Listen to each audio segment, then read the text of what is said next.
I drove my rusty pickup to the local game store door. Starfield gleamed upon the shelf, couldn't wait no more.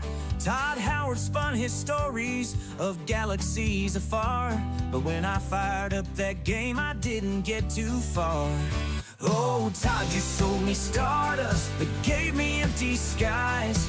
Promised me the universe with all your little lies. I fell for all your stories, like I always do.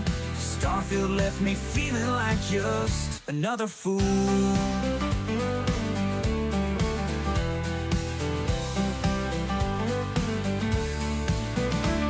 They boasted endless planets, each one unique and new. But after planet number 3, I'd felt deja vu. The critics didn't love it, gave it mediocre scores. Just another space misfire, echoed across the board. Oh, Todd, you sold me stardust, but gave me empty skies. Promised me the universe with all your little lies. I fell for all your stories, like I always do. Starfield left me wishing for a game that's true.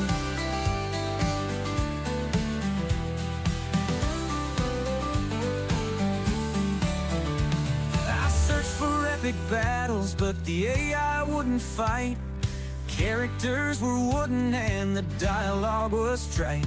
Todd promised me the cosmos, but left me in the dust. Now I'm trading in this game, it's betrayed my trust. Oh, Todd, you weaved a fable of worlds beyond compare, but all I got were glitches and load screens everywhere. Still, somehow I'm considering when the next game's nigh, 'cause hope's a stubborn thing, and I'll give it one more try.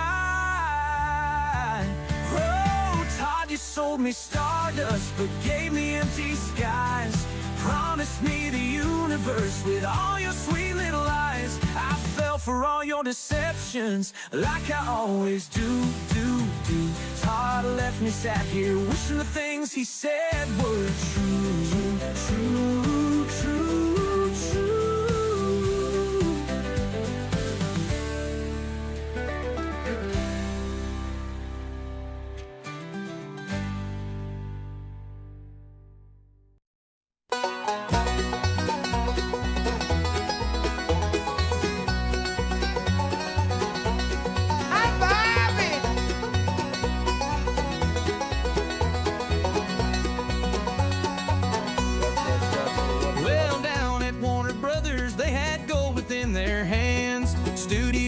Talent, craft, and dreams, and making plans. But decisions came like twisters, scattered hopes across the floor. Now players shake their heads, wondering what they're gaming for. Oh, Warner Brothers, what you doing to your name? Patent nemesis, it's greed behind your fame. Canceled Wonder Woman, left us waiting in the dust. Suicide Squad sinking fast, lost the gaming world's trust.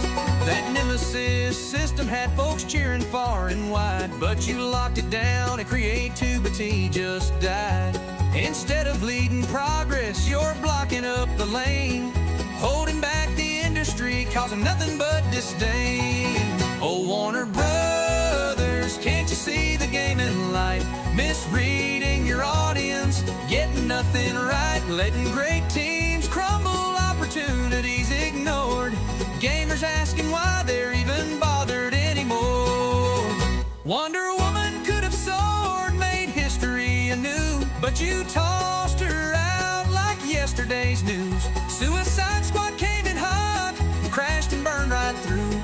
Misunderstood your market, now the joke's on you. Oh, Warner Brothers, lost in stubborn pride. Gaming world's changing, but you're stuck inside. Missed every chance you had, ignored the warning signs. Better wake up soon before you fall too far behind.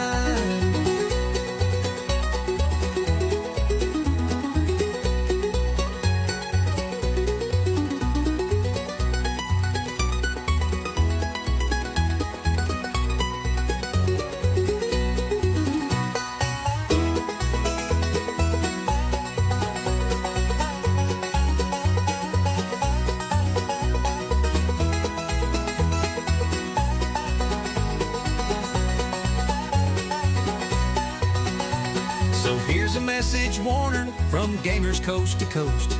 Respect your teams and visions, or you'll end up as a ghost. Stop wasting all potential, learn to play the game, or Warner Brothers games will just remain a crying shame.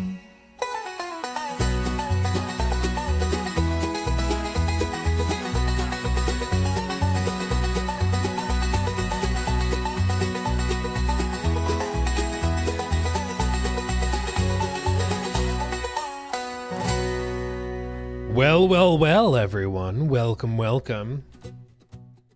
How are you? Hopefully good.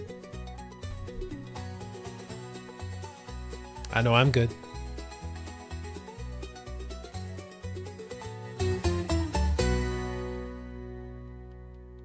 There we go. Okay, welcome. It's going to be a shorter, simpler, more streamlined stream today. We're not getting too greedy, too crazy with it. I had workout this morning, which is why my hair is a little crazy. And it went late, and then there were a couple of other things I had to do on the way home, which is why the stream is starting later than it normally would. Basically what I'm saying is I'm unprofessional, and you're right to be upset with me. But we do have a couple of interesting things. First and foremost, I want to let all of you guys out there know, and I'll announce this probably a couple times throughout the stream, just so if more people come in, they can be aware of it. But if you are a YouTube member or a stream subscriber on Twitch, we have just set up officially we just set up a private Discord server. As of right now, it is just for members and subs.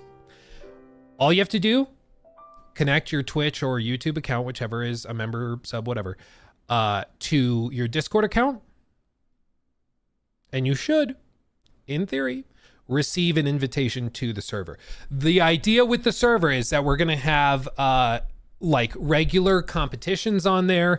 You know, the Laugh You Lose challenges where you guys will be able to submit clips, and whoever submits the clip that gets me to crack up on stream will win like a free game on Steam or PlayStation Store, whatever it is. A month of free Game Pass, whatever we end up doing for that month. And we're also going to be doing, you know, just general community event things. There'll be rooms in there to chat with each other about movies, TV shows, games, spoilers, no spoilers, whatever. We're also going to have rooms for finding teammates. So if you want to play something like, oh, I want to jump in Marathon, which will probably be jump-inable relatively soon.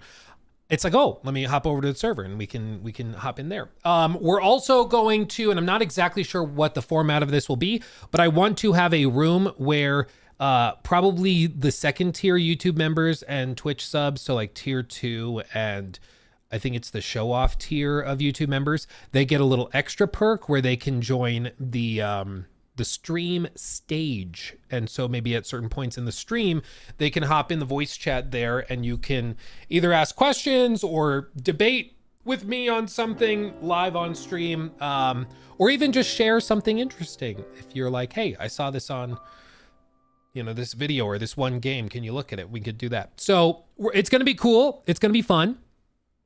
We're also going to be doing game nights and stuff is the plan, and we're going to be hosting those through that Discord. So our goal is basically to just give all of you guys who are members and subs even extra stuff to make that hopefully more worth it. That's the idea, at least. No trauma dumping, though. Dude, I've told this story on stream a few times, and I won't be too specific, but at one point, we had a guy on the Discord, like our old Discord server that's been around for years and years and years, kind of went dead, mostly my fault. But part of the reason it went dead is because this guy was not well, okay? I think there was something going on. But like, talk about parasocial relationship. Like, I had talked to him a few times intermittently, but he started to believe that like I was going to like justify his existence. And so he wanted to like call me in the middle of the night. He wanted to like send me messages whenever he was stressed about something or his mom was being mean to him. It got like a little crazy. So finally, like the mods in the server were like, bro, you got to calm down. Like, what are we doing? And he just kept doing it. And so like he straight up pretended to be his own mother and started messaging us that, and like pretending that he had some sort of crisis and it would only be fixed if he got to talk to Luke. And all the same, like, I think it was that he misspelled one certain word the exact same way in both versions. One where he was pretending to be his mom talking on his account. Hey, I'm blah, blah, blah's mom. I'm just talking to you here. But he would still misspell the same word the same way. And so we're like, it's the same dude. Like, he's just pretending to be his own mother to try and get sympathy so that Luke will talk to him. Like, it started to get a little psycho, a little crazy. So finally we just had to be like, no. So that's why like all my DMs everywhere are shut off. And like, it's because of that stuff. Okay. There's a lot of craziness that goes on in the background that you might not ever hear about. Cause at this point it's been like a year and a half, 2 years. I don't know how long it's been exactly, but at this point it's been long enough that I'm like, he's probably found another streamer to latch onto, but it was like, it was a lot. It was a lot, but we're going to take steps to deal with that. Yeah, Beluxi was there. Rocky and I had no idea what to do. I don't think any of us did. We were like, is it like, what do we do? I don't know. It was well above our pay grade, frankly. And it just got, and like, that's the vague version. There were even more where like, not to be too specific, but he was basically threatening if he didn't get to talk with me freely on the Discord through DMs that he was going to do something to himself, you know? And then he pretended to be his own mother and said, yeah, I really think he means it. If he doesn't get to talk to Luke, then he's going to do that. And like crazy.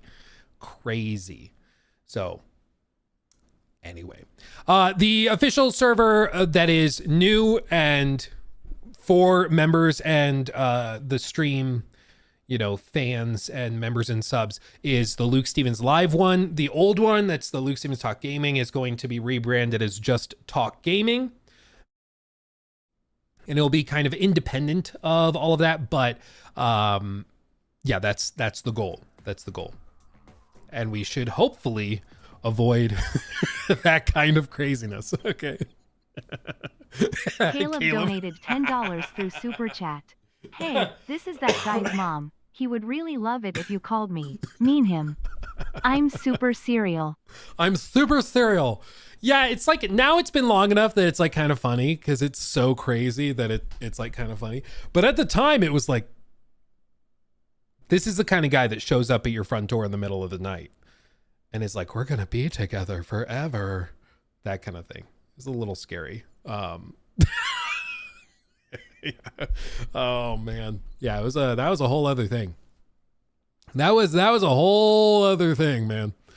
Oh, my poor son. I mean me. I'm what? It's so stupid. It's so stupid. I'm gonna die. Stream tomorrow when the marathon stuff drops. As of right now, I'm honestly not certain. Mainly because, of course, on the weekends, I'm not normally streaming. So normally me, the wife, and the kids are doing something.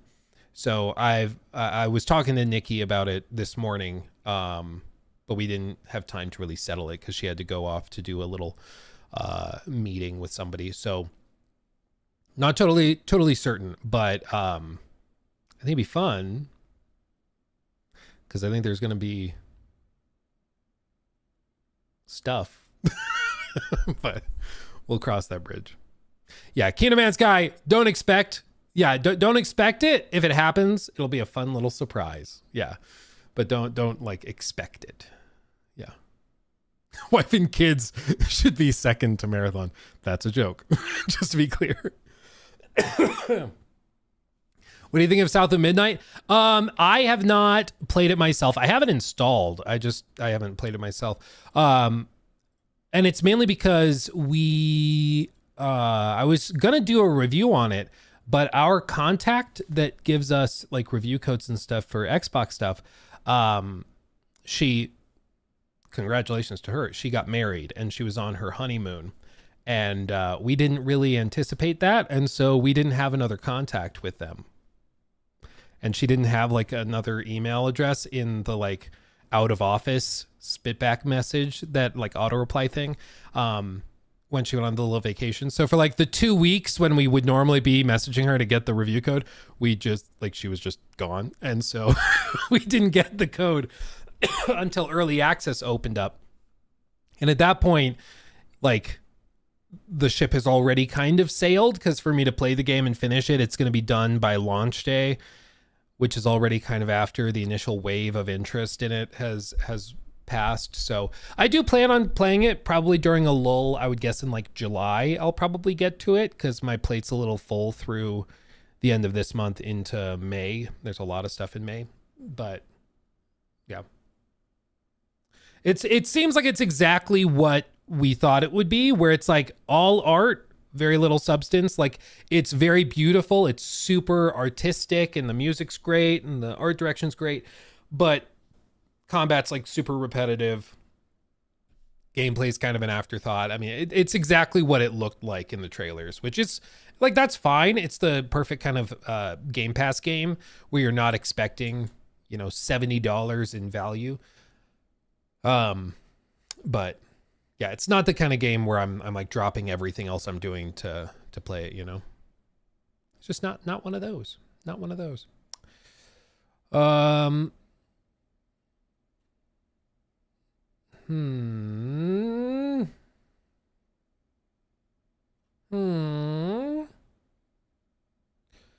Sorry, now my feed is just full of like videos from 11 years ago at E3 2013. Like this one. It's only a minute long. What is it? Please welcome Phil Spencer. We're gonna get copyright strike. Yeah, Phil, he was like a lower level senior director of something. I forget his exact title, but they might show it here in a second. But yeah, Phil Spencer was at Xbox at this point, but he was not the man in charge. That was Don Matrick. To the new generation of games. Now, I'm excited to announce that Xbox One will launch this November at $499 in European markets and 429 pounds in the US and 499 euros. Okay, they edited it. Available at $399. Sorry. Oh, Phil. It probably was scarring for him. So he was like, yeah, never again. We're going to come out with a $300 version. I will not be booed again. Never again. I don't blame him, dude. 11 years ago, I was 5. You can't say that, Lady Bob, blah, blah. I can't hear it. That makes me feel so old. Dude. That's crazy. That's crazy. I can't think about that. Buckle up, boys and girls. Death's a-coming. We're all getting old. Here it comes. What's that over there? Oh, yeah, it's death. It's coming. Okay, cool. Love that. Love that for us. Can't wait. Real quick, thank you, Real Lord of Bronze, for that sub over on Twitch. Now you can get access to the Discord. Hell yeah. Let's see. Luke, what do you think? What good games do you think are coming to PC and Xbox for the rest of the year in 2025? I think personally, I would expect Gears is delayed. I think probably we do get the Oblivion thing. I think we get an expansion for Starfield on Game Pass. Of course, Call of Duty. I don't think Mafia is coming to Game Pass. So there's option, but there's a lot of other games. Like pretty much every big project and big release through the end of the year is coming to PC and Xbox and everything else, except Ghost of Yotei, which of course will not. And what else? Yeah, GTA 6 is not coming to PC. That's probably, historically, it's been 12 to 18 months after the initial release that they bring it to PC. So I wouldn't expect to get GTA 6 on PC until maybe early 2027. That's kind of what I would be braced for. Yeah. Yeah, Fable was also delayed. Twas indeed. Can't breathe, dude. Jimothy, thank you. Did you see Kojima and A24 making Death Stranding movie? Can't wait to watch 2 hours of walking. It's going to be great. That will be made or broken based on who's writing it. If it is a script by Hideo Kojima, it's going to be a snooze fest. But if it's written by somebody else that's adapted his writing, that could work. Because I've always said Kojima is a big picture guy. Kojima is a mask that's hands, lady with 2 right hands, hand stuff. That's Kojima. Like he comes up with the crazy, wild ideas.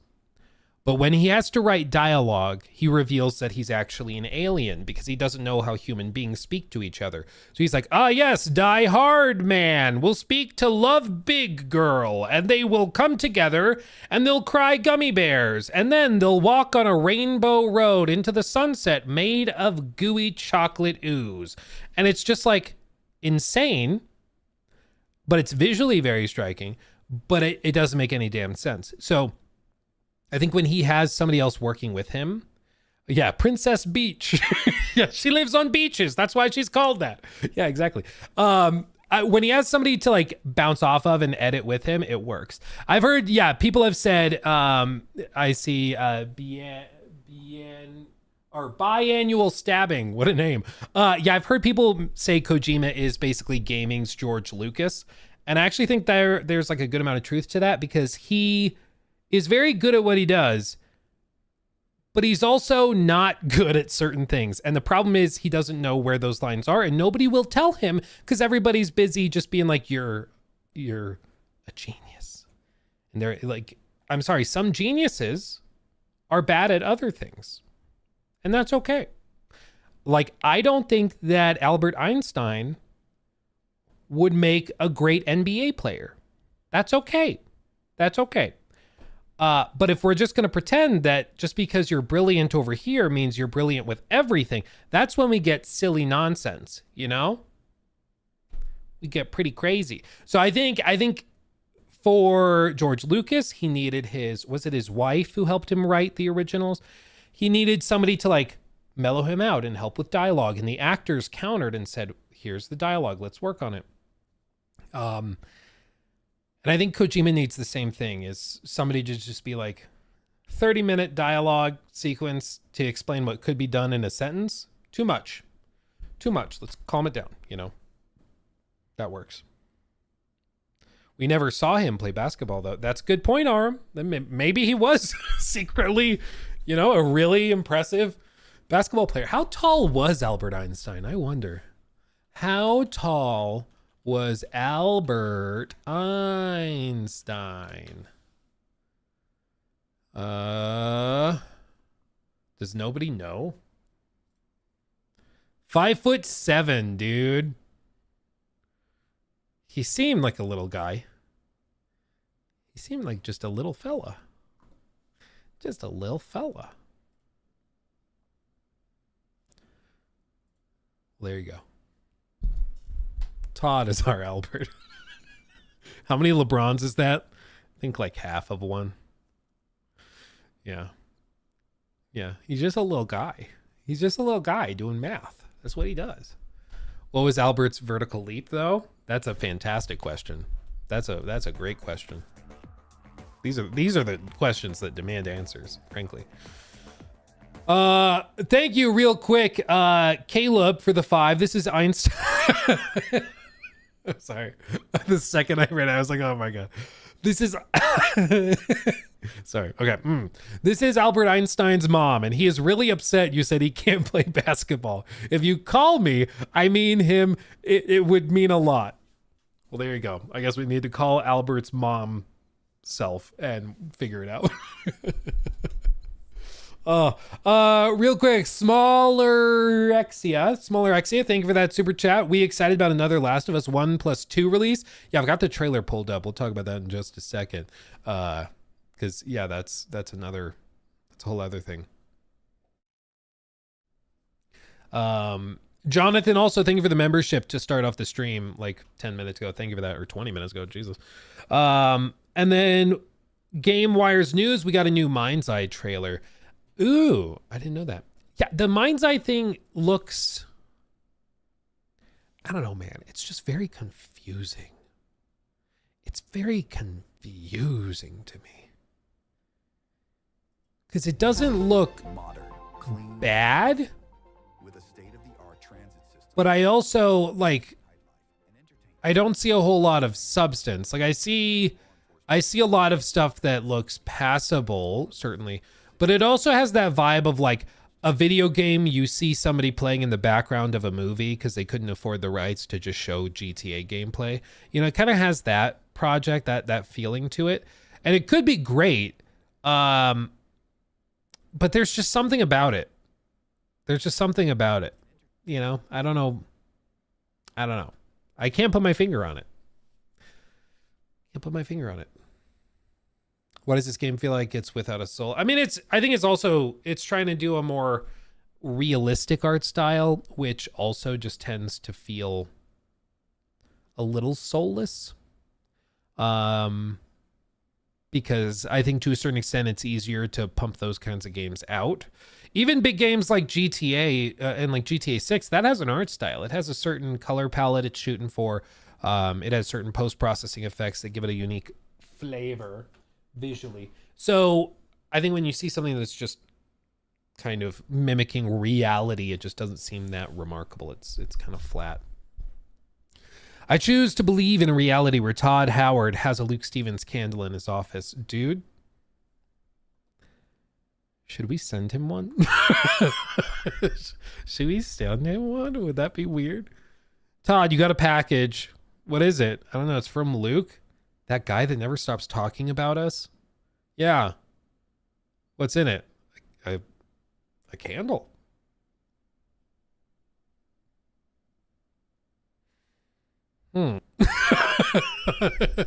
Honestly, yeah, I might land you a restraining order. I'll get an email or a call from Xbox's marketing team like, you have to stop.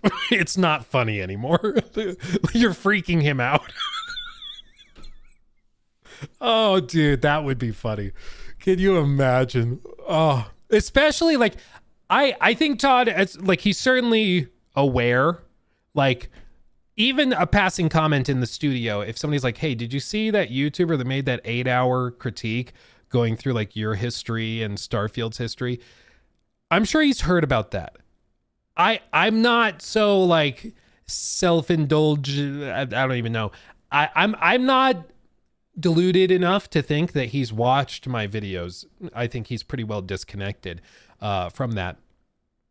Otherwise, I think he'd make better games.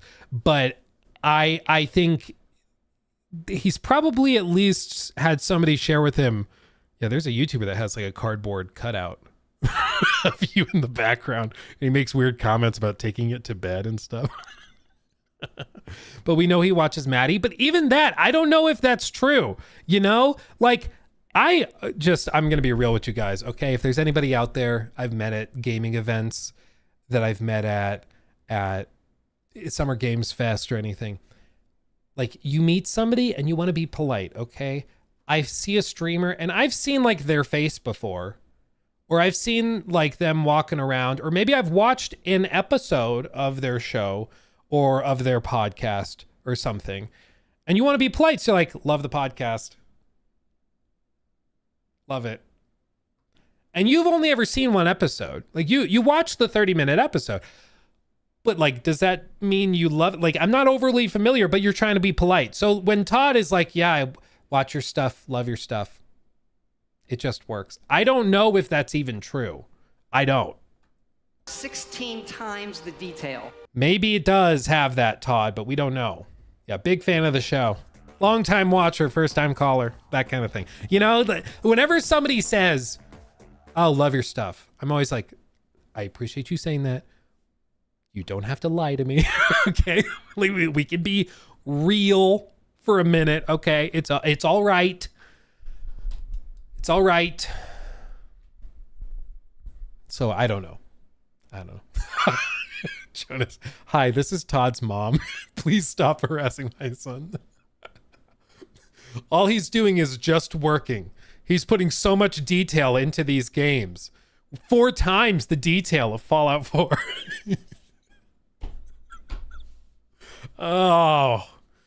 Man, what a gem of a person. What a guy. What a guy. I don't know. I don't know if he'll be there. They did announce that they are not shutting down. Last year they did a thing at okay, let me back up. Last year, Xbox had a digital presentation, right? They had that whole stream where they showed a bunch of trailers. They showed the Call of Duty direct or whatever. And they showed that in a theater, a physical theater where people sat and watched the presentation. And there were people like Todd Howard there and a lot of other like content creators and media. And then they had a big mixer, like a wine mixer after the fact. I didn't go. I didn't. I decided to stay like in the hotel room and we filmed videos on the stuff we had seen earlier that day. But it also was like, I'm going to go to a theater to watch a video I could watch in the hotel room or at the hotel bar, which I believe is where I was at the time. So it just didn't really make sense to me. But apparently they're not doing that this Bite-sized year. Cobra Vids donated 10 pounds through Super Oh Chat. my God. I love your stuff, man. Circle of protection on your pants. Hell yeah. Do we have a Fair Games $sign update? Keep rocking out the long way, homeboy. TWU, get that cheese pull. Yeah, that's what's up. Get that cheese pull. Not a sponsor. That's most definitely what's up. Thank you, Bite Size Cobra Vids. Love your stuff too. And you're doing the Dark Lord's work with those videos covering Cobra. It has not been easy. Okay. I respect what you do because the last like 6 months, whoo, it's been tough to watch. But as for Fair Game $sign, they delayed it. So I believe my understanding was initially it was aimed to be out this year. And I don't have any like secret insider info. I don't have any like, ooh, I'm reporting this exclusive. I'm going off of a gut feeling. It was supposed to be this year. It's now been delayed. I think they like saw Concord and their initial trailer's reception, and they just were like, we got to do something. Because if it comes out like this, it will fail. So we've got to either scrap it or start over. You know, I think that's what's happened. And I wish them the best of luck. Like the reason why we make these videos and we poke fun at it and we bring it up is because we want less bad games and more good games. So if we make fun of the bad games and praise the good games, we hopefully get more good games. So I wish them the absolute best of luck. I hope that they figure it out. And I hope the next time we see Fair Game $sign, it's so good that it gets me to say, wow, Fair Games now. What are the odds of that? I think not tremendous, but you never know. You never know. Even Marathon, Marathon as a game. I think it was Lupo we looked at on stream the other day. He said he's been consulting on that for like 6 years, which would put it like 2019. And that like we know that the project was rebooted in that time. So like it's changed a lot. There was a time where Lupo was probably looking at that game, provided feedback, and they Chad scrapped Williamson the project. donated $9.99 Started over. through Super Chat. I need hardcore mode for KCD 2. Yes. I will pull that up here in a second because yes, I also want to touch on that because oh baby. Could not have come at a better time too. It's literally coming out on tax day.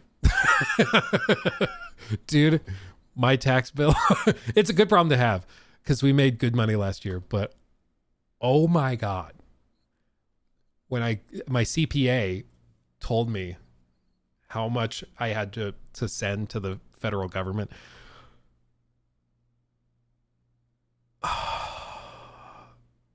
pain. It's just, it's different. It's different when you have to write the check yourself and it's not coming out of your paycheck every month. Cause like I pay myself as a salaried employee. So I get a W-2, like I pay taxes on my regular paycheck, but then we also have like withdrawals and the company pays taxes and all of that.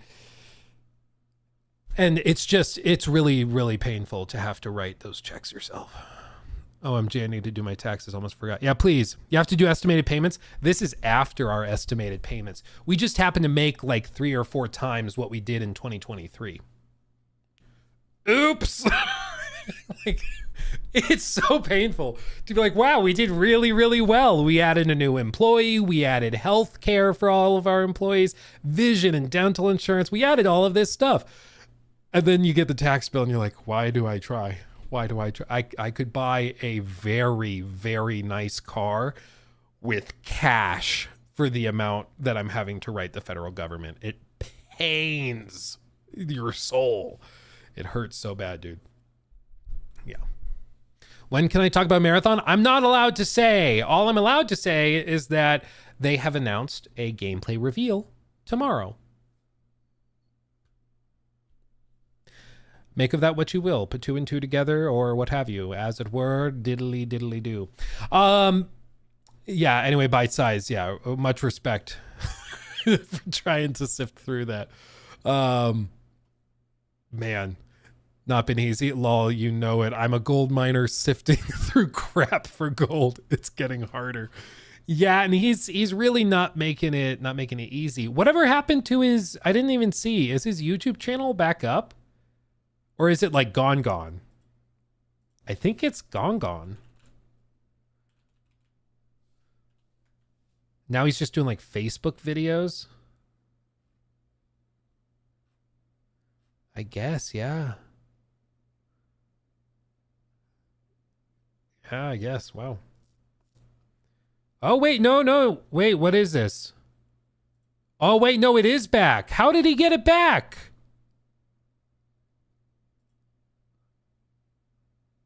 Do better, YouTube.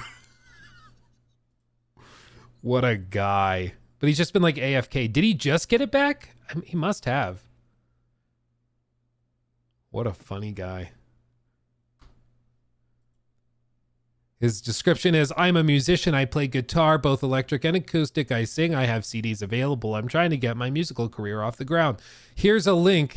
Here's a link for my public page for my music. My artist name is King Cobra. I play and compose my own music. Am fan of metal and rock and a little bit of grunge and punk and some alternative.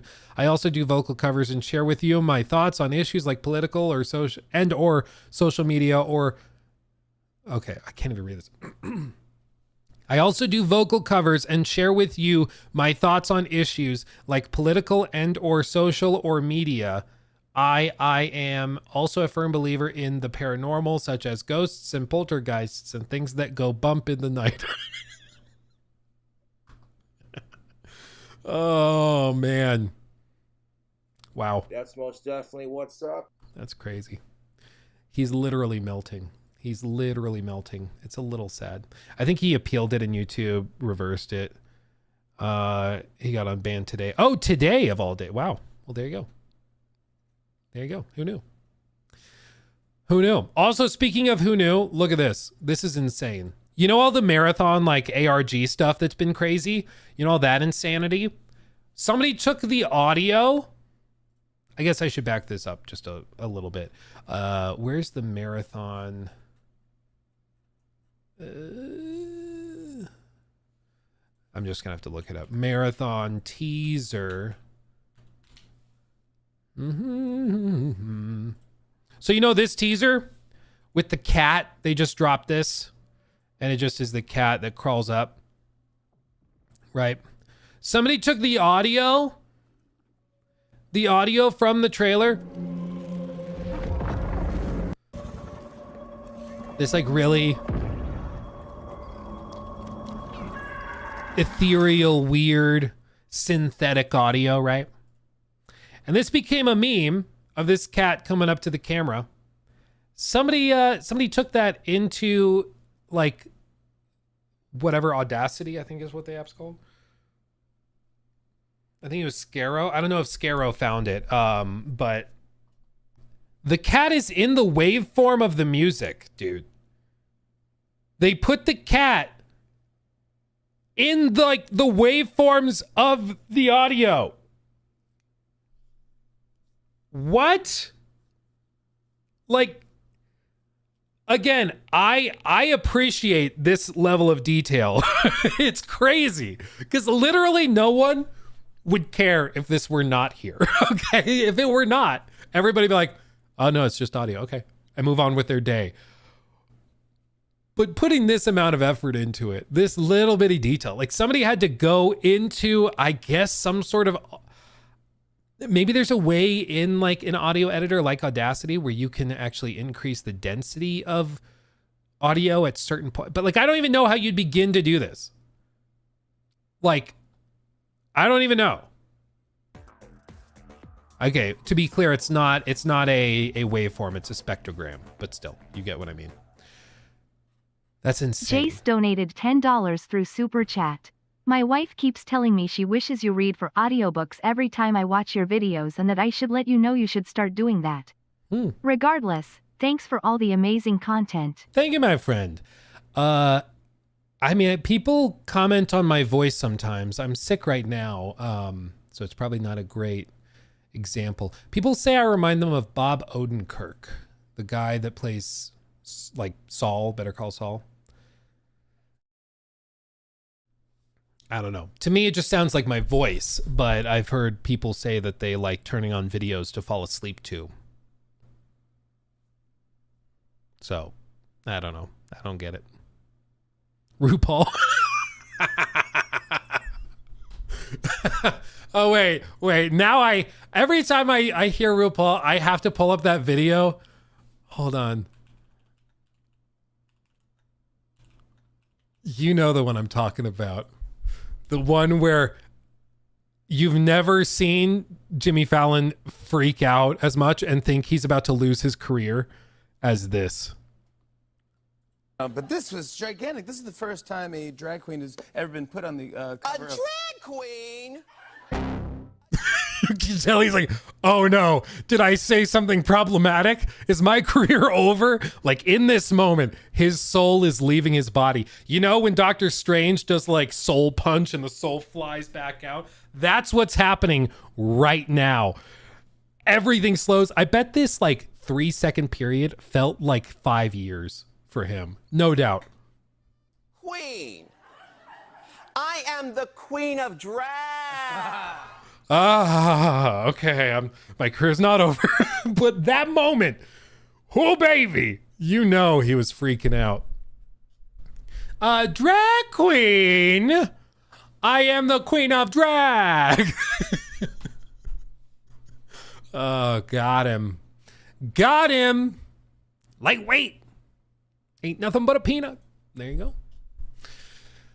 Oh, it was an act. Whatever it was, it freaked him out. It would, like the little heart attack where you get the cold sweats all of a sudden. Yeah. Let me see. Make sure. Jesus, sorry. Make sure I'm caught up on all of this. MindsEye. Yeah, the bite size. Thank you again for that super chat. Hardcore mode for KCD2. Yeah, dude. So, do they detail?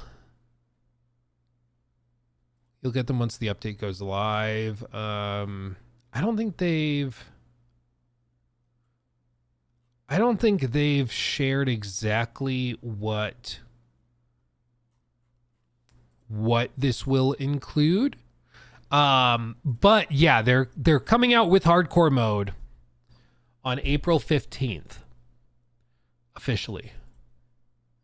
And I love the artwork for one, but also like these have all sorts of additional perks and things. They also Hangry Henry. I'm very excited for it. I've been waiting to go back through the game again until they added hardcore mode, and now they're doing it, and I'm here for it because I felt that the base game was a little too easy at times. It was really easy to just kind of float through, but now they're doing hardcore mode, and it's just like unapologetically tough. So I'm here for it. I'm here for it. You better believe I'm going to play it. I'm going to try it. It's going to be a good time. You know what I'm not going to try? You know what I'm not going to try? I realize that segue won't make much sense if people are watching this as like a stream clip. So let me do it this way. So just when we thought that Nintendo was done stepping on rakes and stepping on every single landmine possible, they've decided to take it up a notch. Okay, you think they were done? You think they had had enough after the initial waves of blowback, after their CEO, basically not CEO, their president of Nintendo America was like, just buy the old one, brokey, loser. No, they're not done. They're still doubling down. Okay, it gets better. I didn't hear no bell. Exactly, Jimothy. It gets better. There is an 8-year-old game. A great game, to be fair. Breath of the Wild. It was a breath of fresh air when it came out. It basically sold the original Switch single-handedly, despite being cross-generational, because nobody owned a Wii U. It was a tremendous game. It was great. It also featured a good amount of DLC, including DLC that gave you a freaking motorcycle. If you've never played the DLC, you should. It's a good time. There's one where you have to go match up on certain locations and take pictures and stuff. That DLC sucks, but the motorcycle was cool. Well, the sort of generally agreed upon thing is that once a game is from the previous generation, you don't get to sell it for full price unless there's like a remake. Even remasters, the general pricing convention is that it needs to be discounted. That's just generally how it works. Paying a full AAA pricing for something that is going on a decade old just feels bad, man. The exception to this rule has historically, though, been Nintendo, because they just kind of do whatever they want. And they don't really put their games on sale. They don't really do that. You'll still pay. I bet you right now, ARMS, that stupid freaking game that I'm still pissed I bought, I bet you this is still full price. What do you want to bet? I bet you it's still full price right now. Loading. Come on. It's still full price, dude. I cannot believe it. Launched June 16th, 2017. ARMS is still full price, okay? ARMS is, okay? So this is generally a Nintendo thing. But it's also generally agreed upon that you don't raise the price. You don't crank it. You don't do that type of thing. It's just kind of... It's also like... Okay. I'm getting revved up.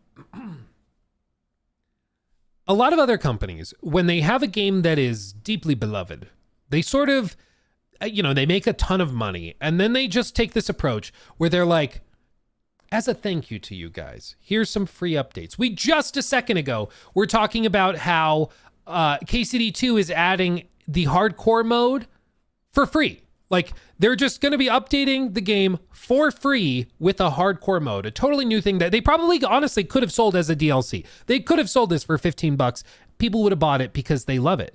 But they're just giving it away for free because they appreciate their fans who made KCD2 so successful. Not Nintendo, though. Not Nintendo. What Nintendo is doing is they are relaunching Breath of the Wild on the Switch 2 at full price, no discounts, no nothing. And in fact, with everything in the package, including those DLC, it will be $90.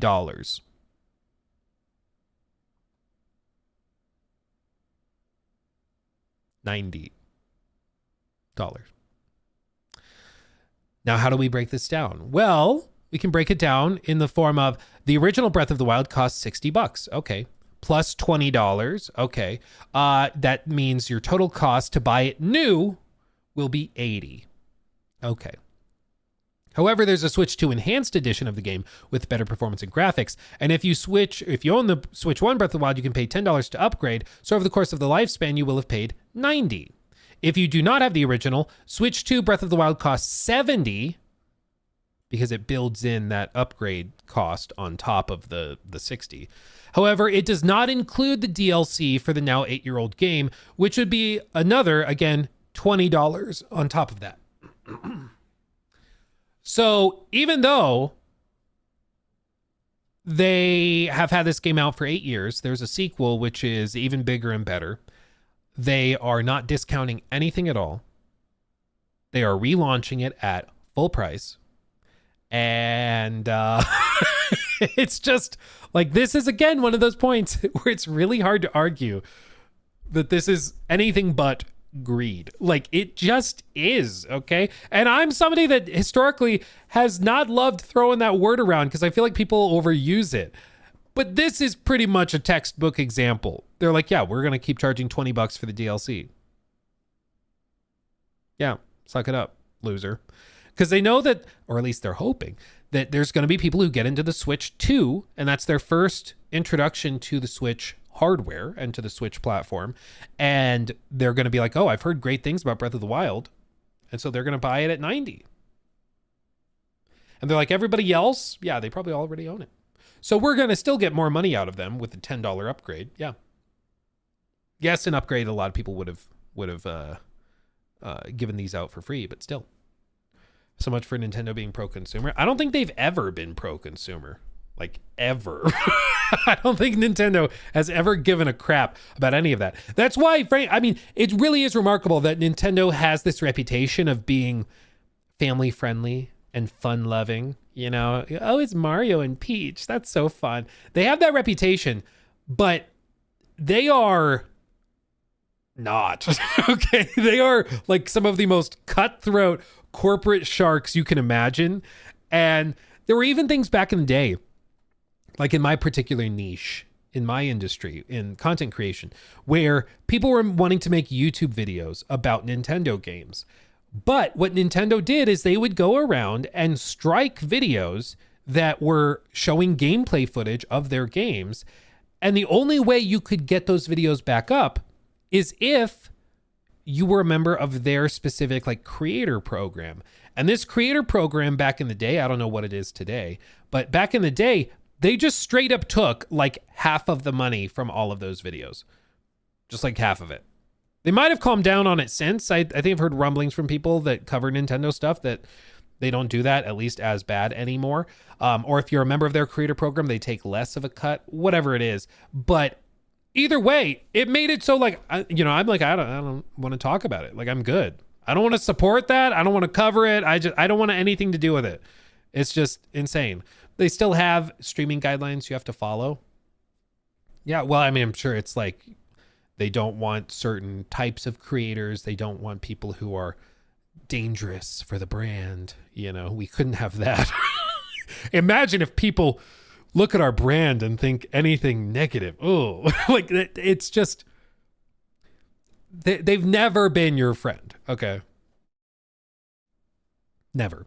They have a lot of very talented developers. They make a lot of really fun games, but when you compare their business practices to every other big player in the industry, it's not even close. They are far and away like the worst offenders, and they have been for a long, long time. Nintendo's blacklisting you right now. It's please. I don't need their stuff. They haven't given me access to anything anyways. Like I'm literally not losing anything, and I would say this stuff to their face too. I mean, it's just like, it's just laughable. And it's too bad, because if they took a more pro-consumer approach, then I think, you know, it'd be one of the easiest companies to support because they have such good games. But until they don't, right? They have like Pokemon is steaming garbage recently, and it's just, yeah, that's a whole other thing. Yeah, no Mario review code for me. Yeah, oh shucks. Oh no. Bummer. Yeah, I've never been that interested in covering Nintendo stuff, partially because of their approach to it, but also it's just I appreciate the types of games that they are able to put out in the form of Mario and like the Zelda games and all that. But it's also their approach is to take their freaking time, and they'll release one Mario Kart game every generation and a half. You know, you might get 2 Zelda games in a generation. That's cool. Maybe, you know, if you get that. But it's not exactly something you can make a career out of, you know. rather give the money to King Cobra than Nintendo. That's most definitely what's up. Yeah. At least you know then that it's going to support like liquor companies and DoorDash. So there you go. Kind of Funny Games just did a podcast with Elder Scrolls Online directors and talked about how the development was after Skyrim and how the MMO grew over the last decade. That game deserves credit. Yeah, I feel like that's one of those MMOs that's really big, but nobody ever talks about it. I don't know what their player counts are, but they still are putting stuff out. It's got to be profitable, right? They got to be making money on it. So I think it's just kind of sneakily huge. But they've stuck with it for a long time. But I also really wonder what the crossover is, because I'm not sure if there's a lot of, oh my God, Caleb. I'm not sure if there's a lot of crossover between like hardcore Elder Scrolls Caleb players donated and Elder Scrolls $10 Online. through Super Chat. This is Nintendo's mom and Nintendo is crying. I can't believe you would say that I mean that he's anti-consumer. Yeah, I can't believe it either. That's crazy. That's funny. Christopher, no, what's the rumor? What's the rumor? Is that the game's already out and we just don't know it? Thank you, Caleb, for the 10. That's very generous. Yeah, I just, man. Is this the new meme now? Is that people are going to be like, hey, this is Zelda Breath of the Wild's mom. And I need you to know. Oh, let's chat with Jay. Thank you for the 20. That's incredibly generous. Thank you. And Reddit list, thank you also for the resub. Let's Chat M with Jay donated $19.99 through Super Chat. Let's chat M with Jay. Day he had you want about UT Xbox. But at least they are pretty much the only consumer-friendly platform besides Steam. I hope people are willing to support what Xbox is trying to do. Oh, it stopped. Even though it might be because they have to. Yeah, well, there's no doubt in terms of value and the current approach that the best value in the industry is Game Pass. I mean, it's just ridiculous. There's nothing close. And then, Steam is also a tremendous value, but yeah, Game Pass is a crazy good value. 53 Nights donated $9.99 through Super Chat. This is Caleb's dad. Tell that shit to quit stealing my credit card and get back to work. Well, Caleb, you heard him. I mean, that's your dad. I don't know what to tell you. That's funny. Thank you for that. Yeah, I mean, I think Xbox's current value proposition is tremendous. Nintendo's not so much. But I also just want to be clear that like Xbox is owned by Microsoft, a multi-trillion dollar company. They are also not your friends, okay? The second they think they can get another 5% out of the membership from you, the second they think they can get another 6, 7, 8, 9, 10%, they will raise the prices. And with all of this, it's just going to be a slow and steady increase, just like cable television was, just like all your other subscriptions. Caleb donated $10 through Super Chat. Daddy, are you finally back from getting milk? Hearing a text-to-speech voice just say, Daddy, is a little jarring. I'm going to be honest. It's a little jarring. And then to immediately bring up milk, it's a lot of complicated feelings, Thank you again for the 10. You guys got to calm down. The super chats are too damn high. I appreciate it. But damn. But yeah, I think it's, as of right now, it's a tremendous value. But what is happening? But you got to give them credit where it's due. And right now, they deserve credit, especially in the face of Nintendo. Eric Branke donated $9.99 through Super Chat. The only father I acknowledge is the one and only Todd father. Praise be. Luke, may Todd be with you. And also with you, everyone in chat. May Todd be with you and also with you. My goal is to one day, we'll do that. And I'll say, may Todd be with you, just off the cuff. And the whole chat is just flooded. And also with you. Everybody does it. And I hope somebody clips it and then sends it to Todd. Just completely out of context. And it's just a little 5-second snippet of me just being like, praise be to Todd. And also Corbin Leone donated $10 through May Super Todd be Chat. with you and also This with you. 53 Yes. Nights dad and Caleb's grandfather. I died 2 months ago. This is how you use my inheritance money. Use it for college or the Nintendo Switch too. Well, I mean, you 53 Nights and Caleb, you heard it. Granddad's upset. Granddad's really upset. You've really done it now. Oh no, Caleb's actual dad is here.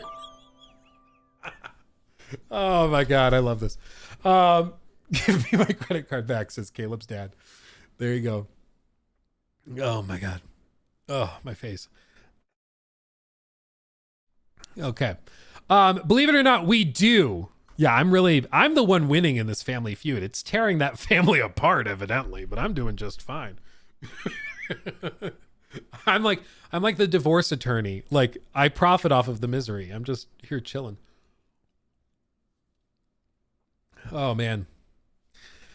Where'd y'all get the extra money for these super chats, not buying eggs?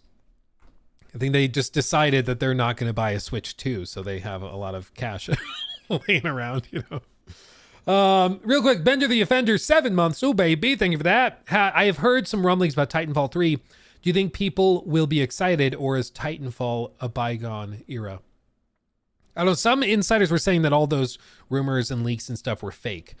So I don't know who to believe. I mean, I think if you have some people saying that it's real, a bunch of other people saying it's all fake nonsense, at the very least, there's a big question mark on it, right? I'll believe it when I see it.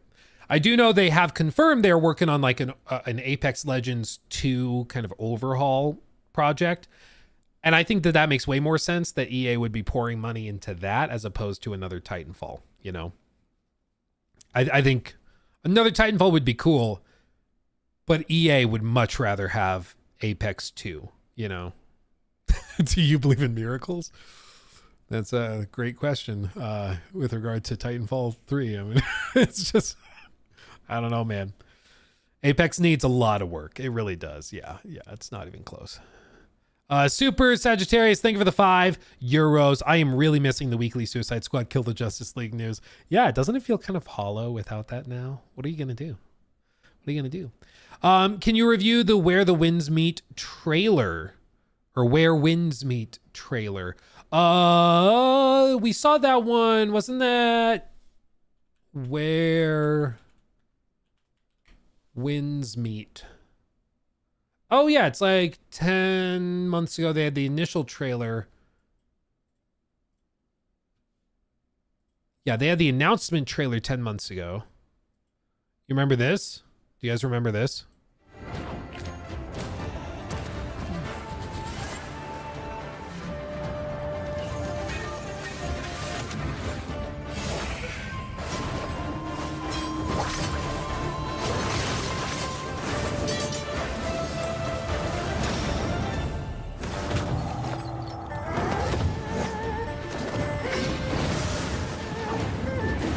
I remember the fish.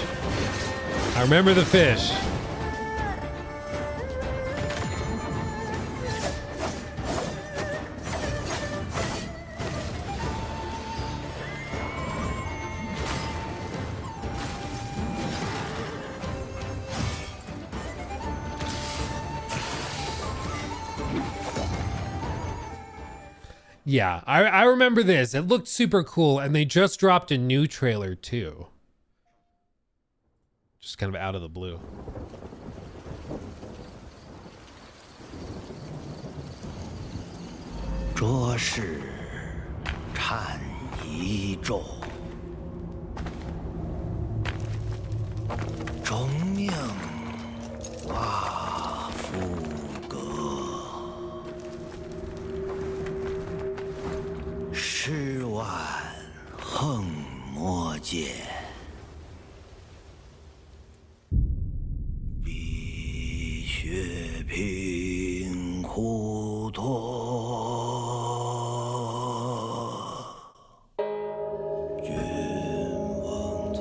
It's me trying to sing in the shower in the morning.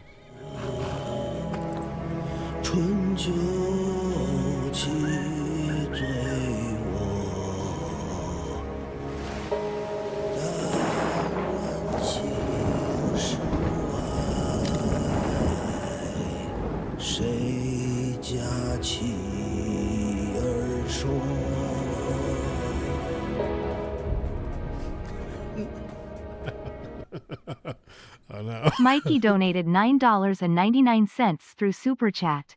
Hey guys, Luke's mom here. Just reminding you yo like thighs stream for the algorithm's sake. Yes, yes. Like the stream, as my mom, Mikey, says. Yes, indeed. Listen to my mom, Mikey. Thank you for the 10.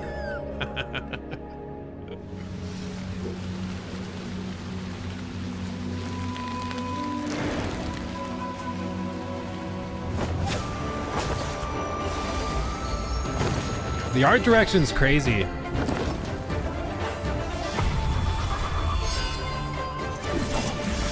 Oh, look at that.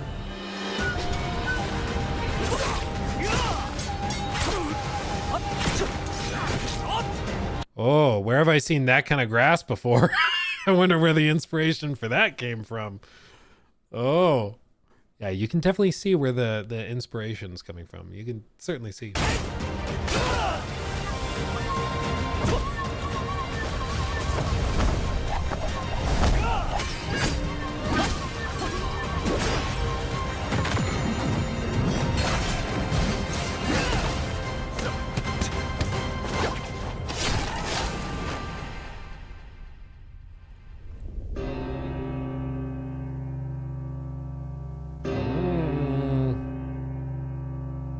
Not all images appear in game.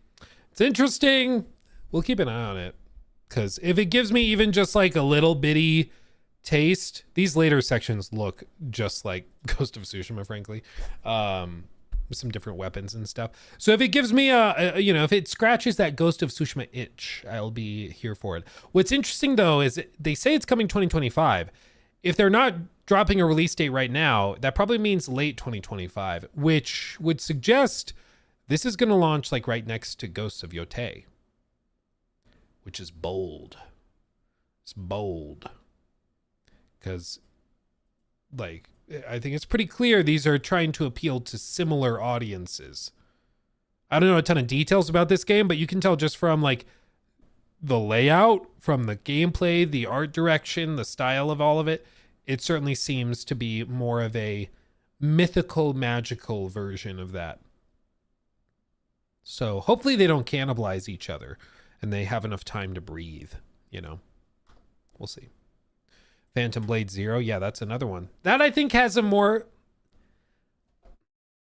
I think that one has more of a unique identity. I think Phantom Blade Zero plays so differently from Ghost of Yotei and Ghost of Tsushima and probably Where Winds Meet that it should be fine, even if it's close to them, because it's much less of a like a game based on parry timings and stuff. It's more combo based. I played it at Summer Games Fest last year, and it was good, but it was very different than it looks when you're watching trailers and gameplay. It plays very, very differently. Very differently. Okay. You know what we have to do? I'm going to start this out. We're going to do a little test, a little experiment. Everybody ready? May Todd be with you.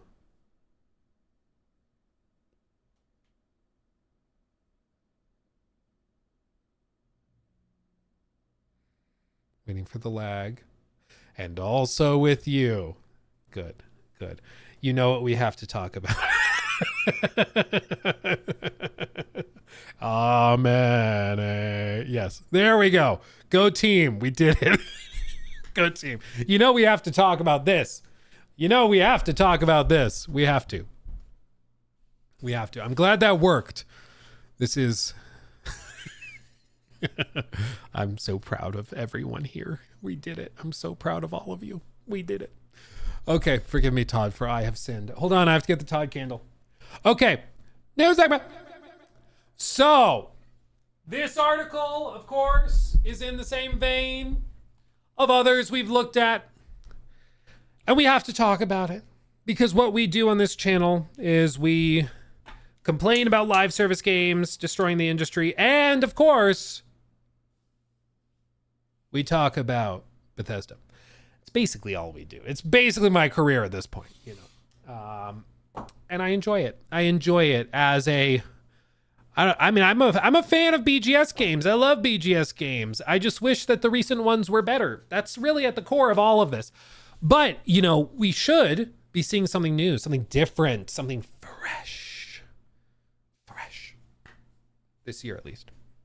And that is a new expansion for Starfield. Last year, we had Shattered Space. Shattered Space came out, and I think it largely did not... maybe scratch the itch would be the right term. You know, I remember when I tweeted out my initial feelings of it. I downloaded the DLC.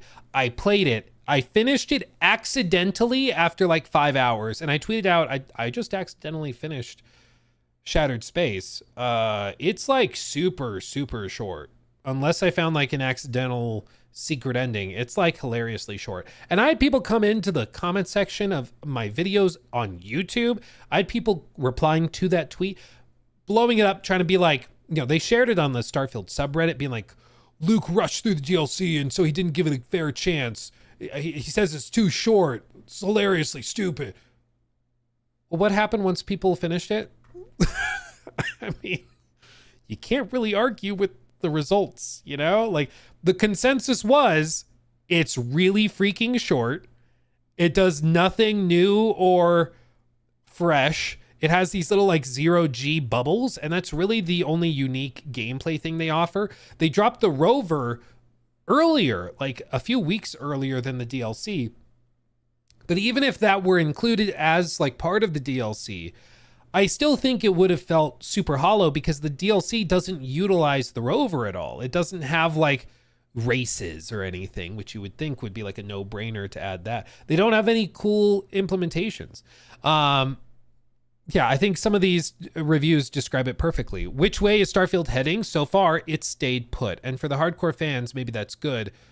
But for others, it's not so much. Intriguing lore, a new handcrafted planet to explore, can't quite override recurrent bugs and tired gameplay. PC games, more Starfield is a good thing, but Shattered Space doesn't do enough to justify the long wait. And this, I think, really at the core was what frustrated so many people. This DLC took them a year to put together, okay? A year. They had done other paid mods in that time. I played some and made videos on them. And, you know, they had a paid quest line. It was $7 and it lasted about 25 minutes. And as a reward for completing the quest, you unlocked a gun. And there was a bug when they launched it where you couldn't reload the gun. So you got 4 rounds with your new sniper rifle, and then you couldn't reload it. You're just stuck. You're done. That's it. It's over. Foolishness.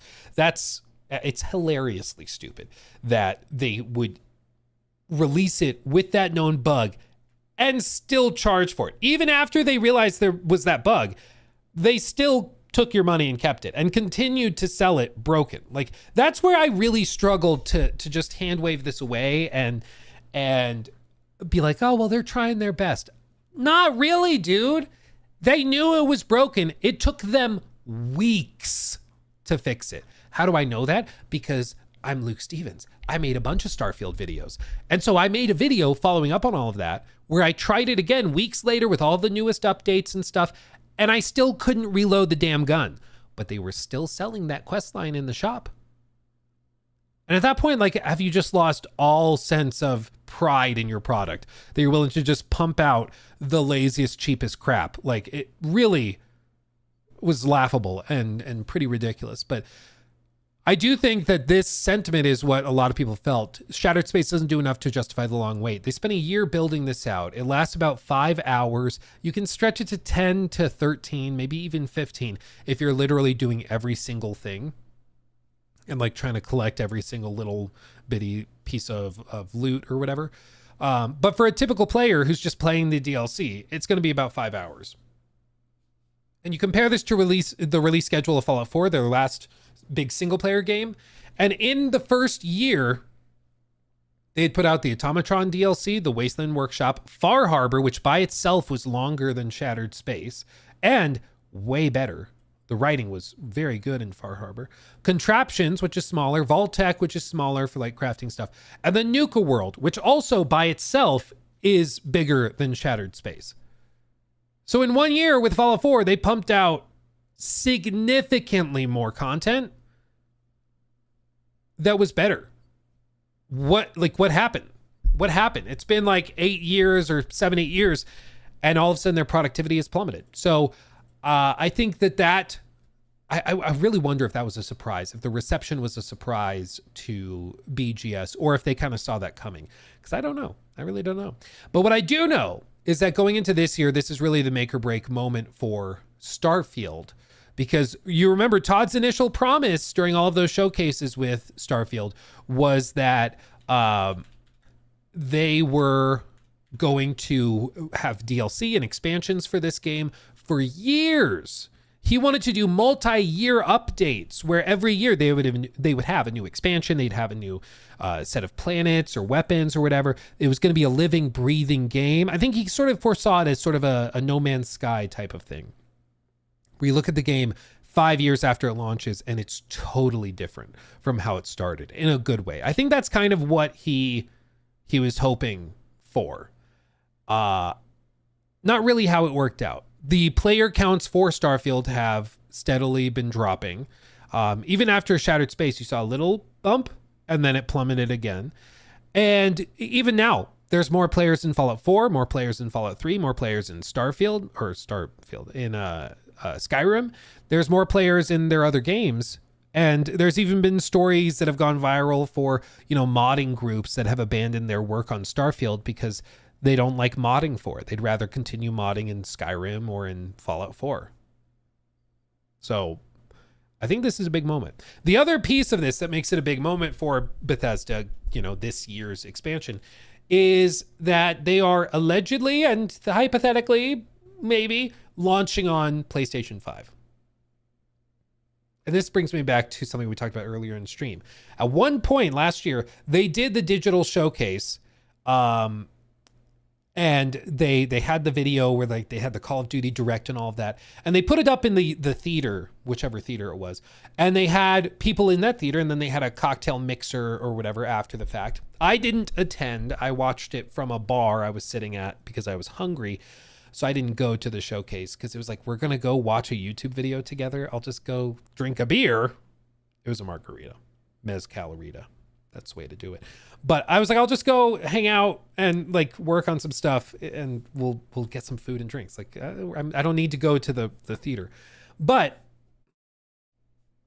they walked that back. They're not doing that this year. They're just going to be doing a digital only event where they drop the Xbox Showcase, where they do the outer space or Outer Worlds 2 Direct or whatever, and probably have the trailer for Starfield. And one of the conspiracy theories I've seen go around from these Xbox hardcore channels is they've been suggesting the reason they're doing that is because Xbox doesn't want there to be loud boos when they show the PlayStation logo, because they're probably going to have a lot of trailers for Xbox games that are going to PlayStation, and they don't want boos or any raucous if people start jeering when they drop the trailer for Starfield's new DLC day one on PlayStation.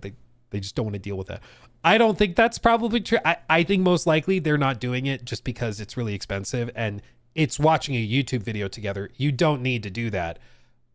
I don't think there's any broad conspiracy, but I do think it reflects an anticipation, which is that most people are expecting games like Starfield to end up on PlayStation and for Xbox to really start pushing.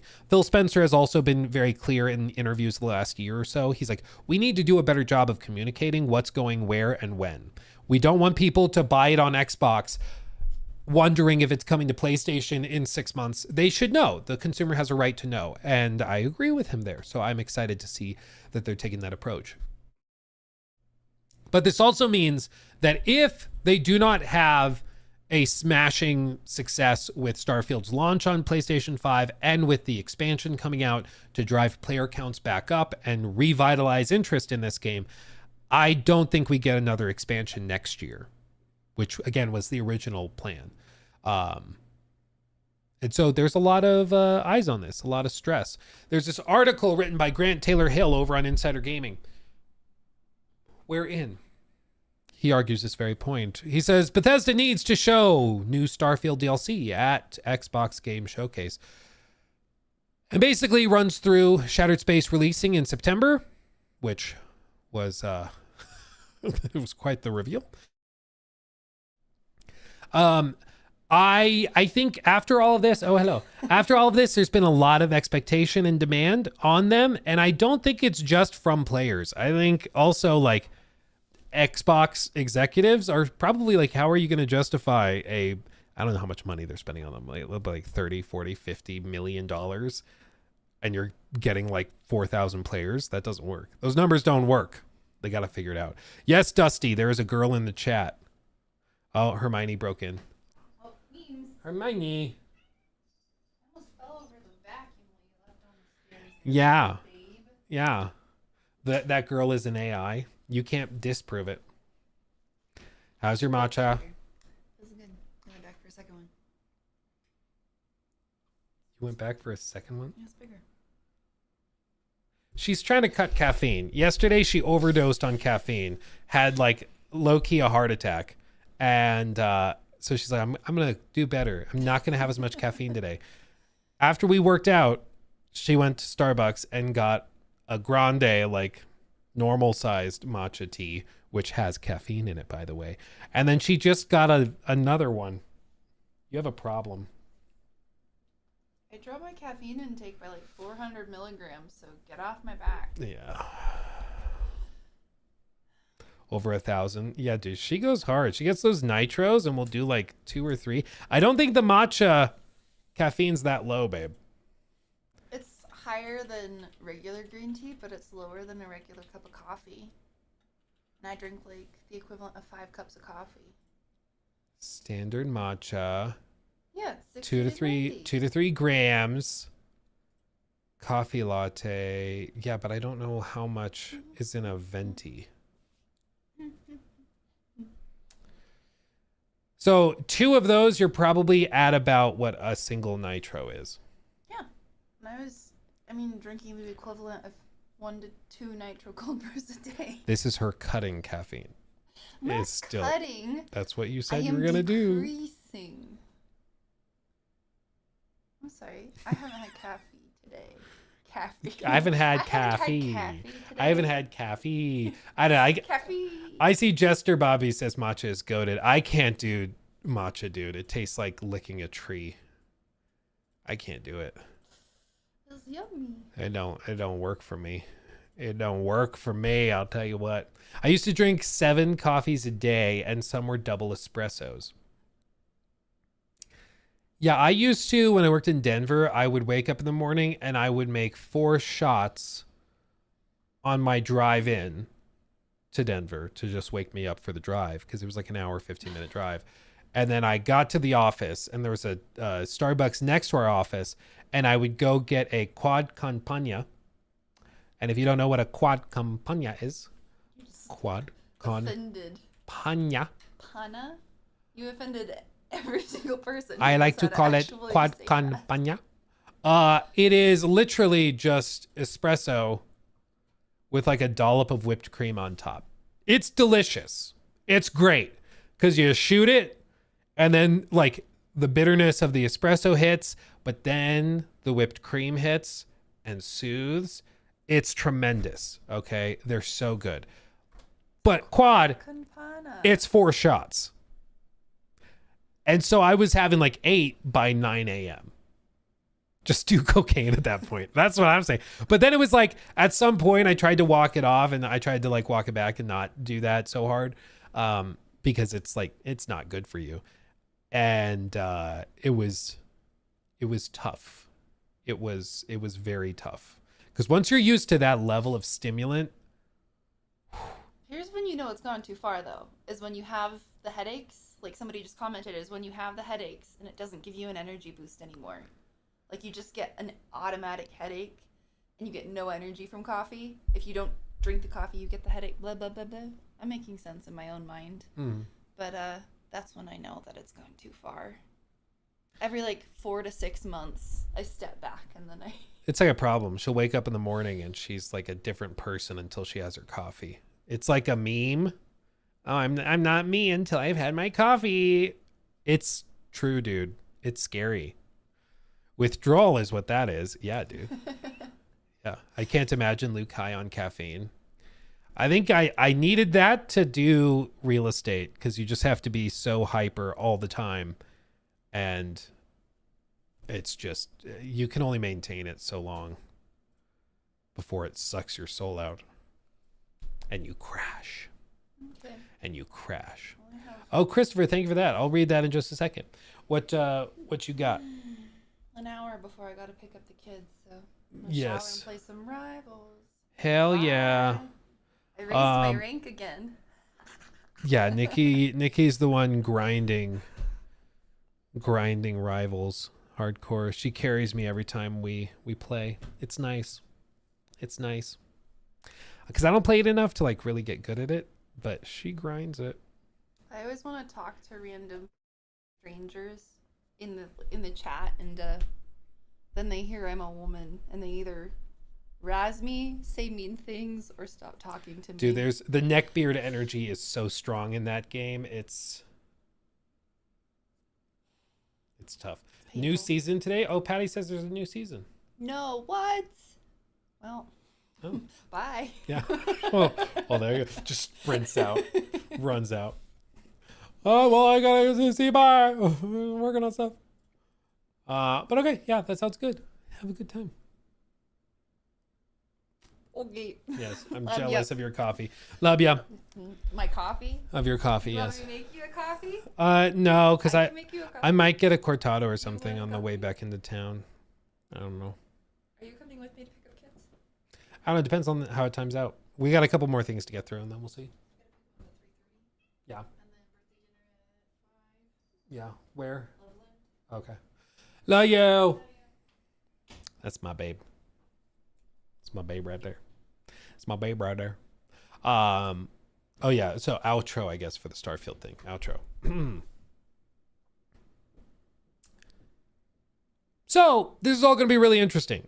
Very interesting indeed. I think they do show an expansion trailer, but I mean, I would bet pretty decent money that it's going to be similar to Shattered Space. It's probably this time, instead of like dark and spoopy, it's probably light and silly, and you like fight space gummy worms, but it's like 5 hours long and is just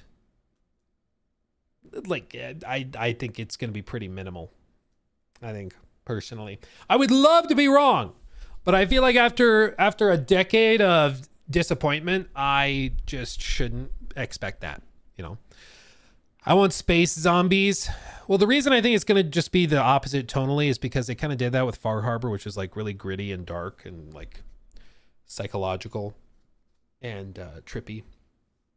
And then they did Nuka World, which was just kind of like, you want to live as a raider, you want to just be crazy and insane, like we can do that. You want like, there's that magician dude that you fight who just straight up has magic. And it's just like crazy. Yeah, I think it's going to be very different tonally. I would expect that. Far Harbor was the best one though. Yeah, I agree. My question though is, all of Bethesda's problems hinge on one simple question, which is whether do they think there's a problem? And I don't think they do. Every time you hear any of like Todd or any of those guys like Emil Pagliarulo, the head honcho guys, they always are just like, yeah, Starfield's one of the most incredible games we've ever made. And we're also really proud of all of this. And you know, the player counts are really high. I don't think they see a problem. The one thing that maybe woke them up was the fact that these Metacritic scores were so bad. Like the consensus, everybody agreed this wasn't it, champ. This just ain't it. Like, and at that point, you would think this would be a wake-up call, but who knows? Who knows at this point, dude? I wish and I hope that they wake up to it and they snap out of it, but I don't see it right now. I don't see it right now. I'll tell you what. Where did I bookmark this?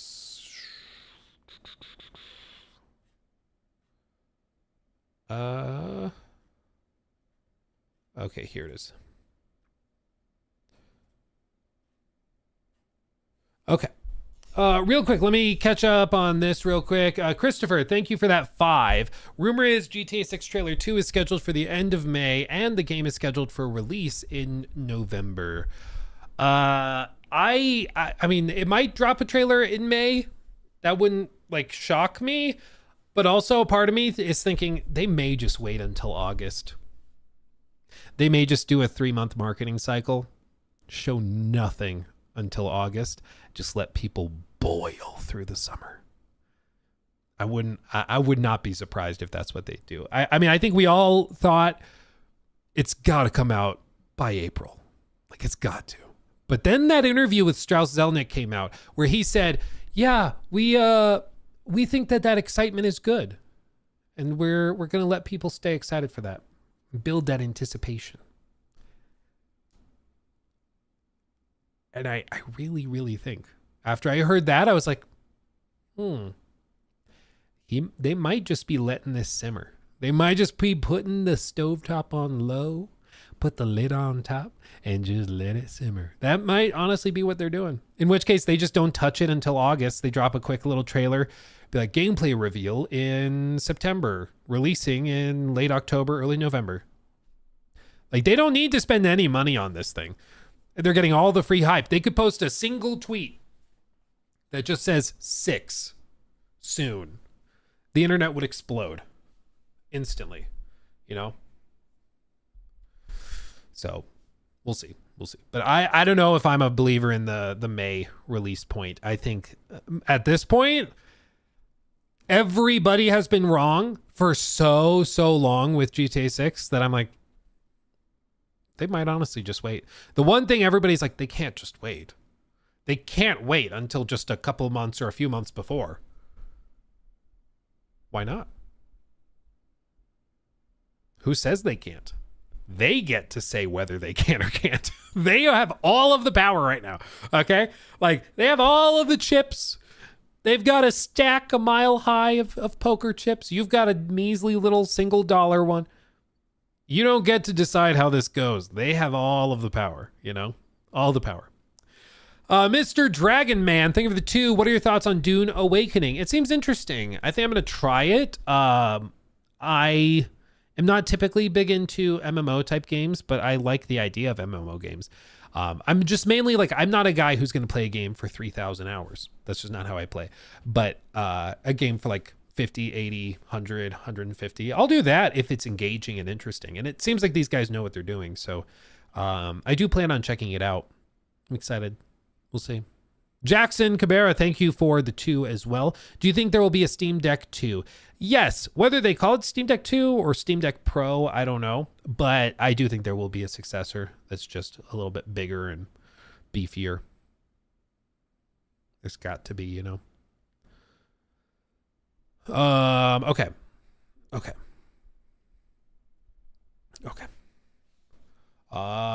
Let's do it this way. Also, because we have more people in here, just so you know right now, quick little announcement for you. I said this at the very top of the stream. I'll let you know now.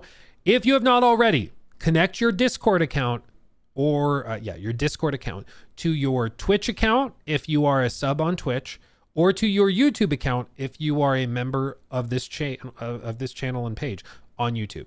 If you connect your Discord and the account where you're a member or sub, you will be auto-invited to a server that's just for YouTube subs or Twitch subs and YouTube members, okay?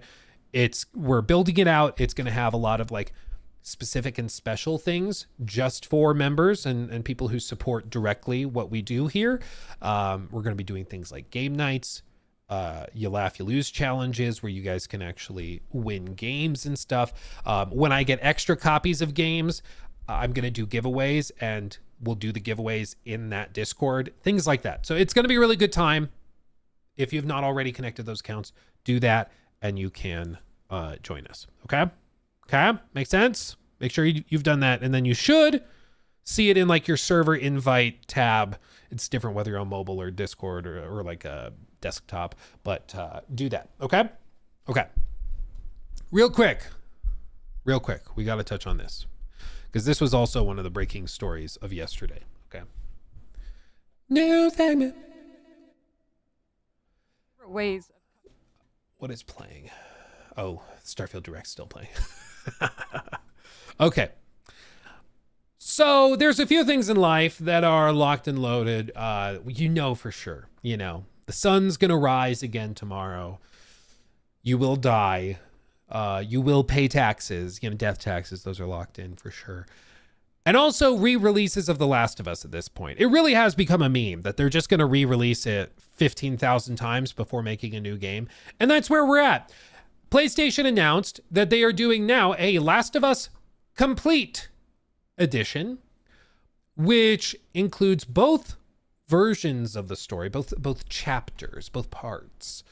And as you can see here at Naughty Dog, we have some exciting news to share with The Last of Us fans. Whether you've been with us since the debut in 2013 or just wanting to jump into the games now, we wanted to celebrate our studio, the series, and you, the fans, by making it easier than ever to experience the story. We're proud to introduce The Last of Us Complete. Okay. What is this? I'll just play it for you.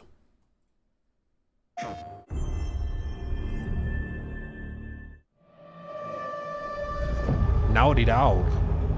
Okay, part 1. I struggled for a long time with surviving.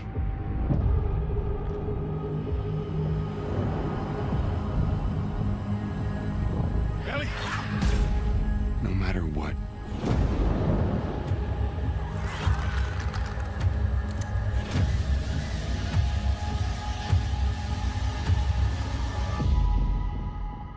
You keep finding something to fight for.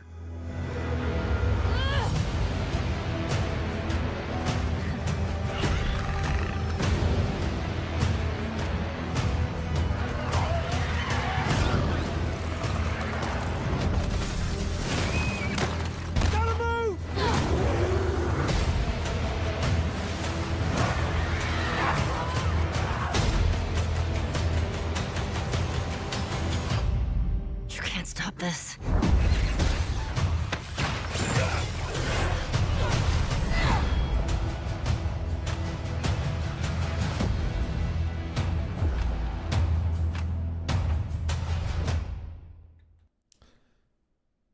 So, couple of little tidbits, okay? Number 1, immediate thing that stands out, complete edition, which a lot of people are taking as confirmation, basically, that the Last of Us story is pretty much complete after part 2. A lot of people actually started like mass downvoting the trailer, apparently on the subreddit, the Last of Us subreddit, because they thought that this was confirmation there was never going to be a part 3, which is a little funny. But I still I wouldn't take that as a given. You know, they might still do a part 3. They're just framing this this is the obvious thing is this is being done because of the show.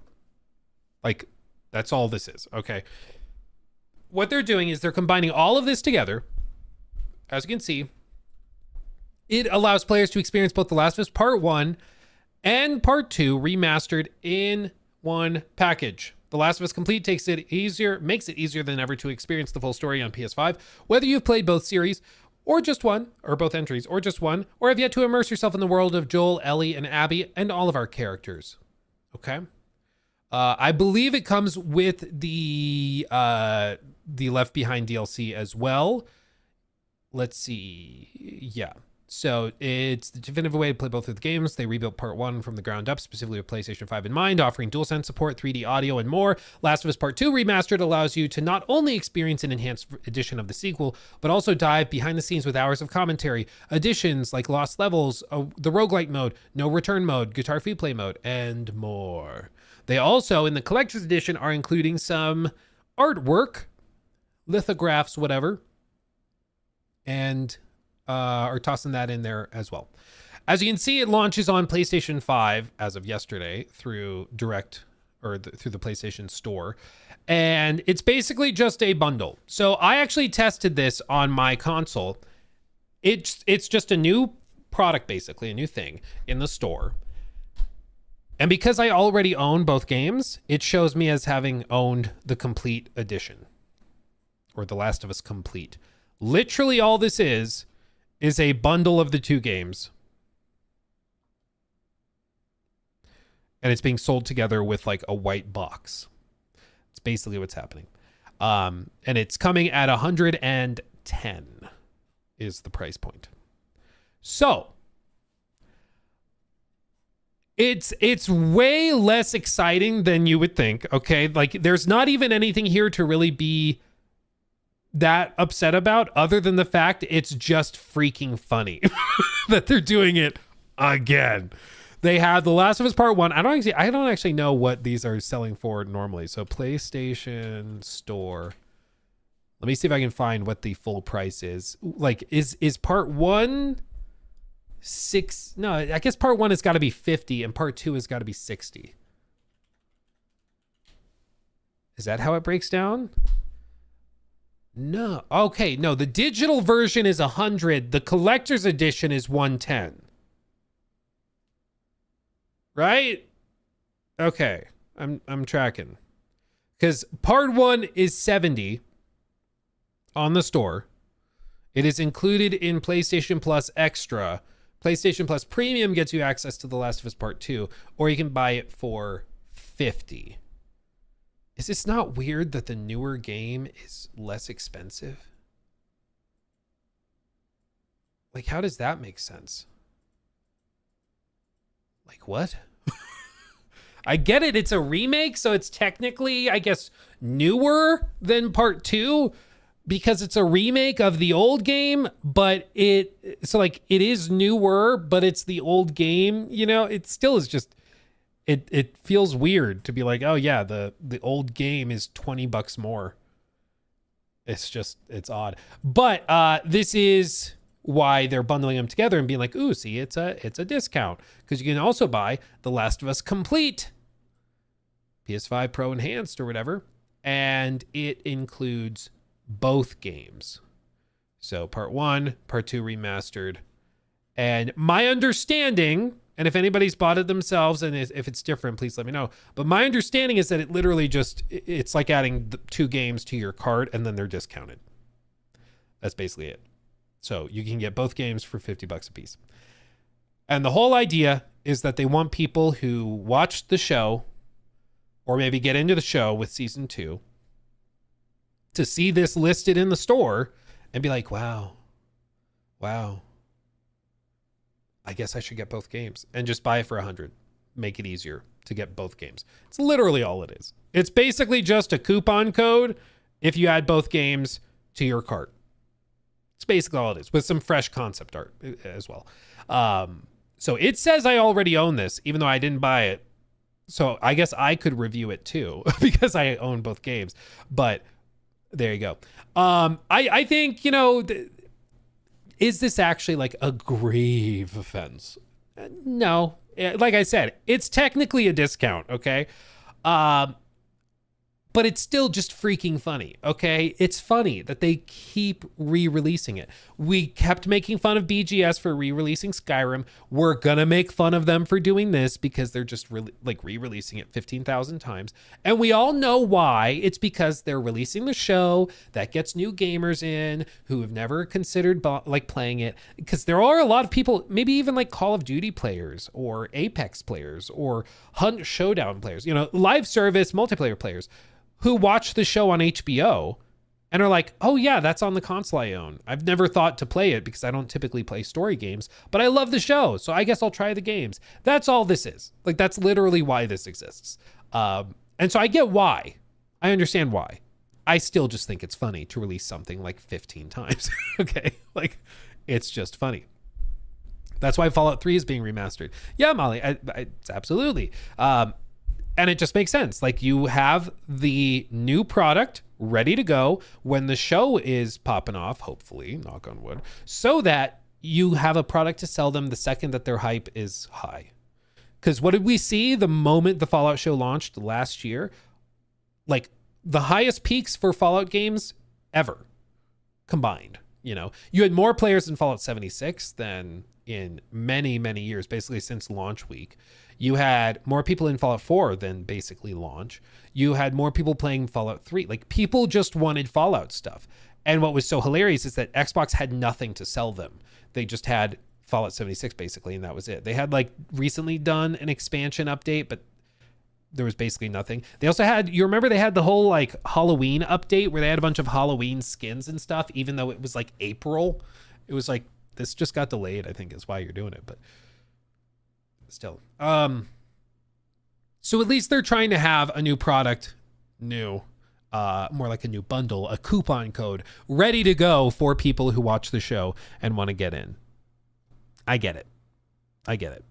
But it's still funny. And I reserve the right to poke fun at them for re-releasing the same games 15 times because it's just funny. But this is the PlayStation kind of approach through the PS5 era under the Herman Holsts and Jim Ryans is just, we have something players have previously said they like, so we're just going to sell it to them 15 times and keep doing it. Yeah, like this. The Last of Us Part 1, Last of Us Part 1 remastered, / remake, whatever. Because they did the Last of Us remaster, then they did the Last of Us remastered remake, I think is what he's trying to say. Then they did the Last of Us Part 2 in 2020. They did the Last of Us Part 2 kind of rebranding thing, but it was still the same product technically. Then they did remastered, and now they're bundling them together, which is true. That is technically what they're doing. And yeah, they've done this with other games too, no doubt. And I reserve the right to make fun of everybody for releasing the same product 15 times. I think that's only fair. Oh man, I was hoping that it would be something where it's like you launch the complete edition and it's in the same launcher, kind of like when they did that the Mass Effect collection, you know, where they had the games that you just select from the launcher which one you wanted to play. I was kind of hoping it would be something like that, but maybe they did this so you don't have to download all the games at once. Maybe that's why they did it. I'm not sure. JH donated $20 through Super Chat. Finance question. Why don't indie AA studios explore alternative financing methods, i.e., uplisting, even to OTC, as opposed to current reliance on M&A? Typical LLC equity sales tend to have limited investor pools. I think the big problem, thank you for the 20, first of all, JH, that's very generous. I think the biggest problem is just that the investor pool for video games is remarkably low as is. It's considered to be a super high risk, not great return investment. I actually have a friend who, I don't actually know how it went. I haven't talked to him in a little bit, but I know a guy who was working on building out his own investment fund for video games specifically. So he was going to go around to rich people because he had previously worked in real estate, which is how I met him when I was working in real estate. And he was going to get some of the rich people he knew to put money into this fund that he would manage. And then he would go and basically hunt out small indie projects to invest in, basically as venture capital.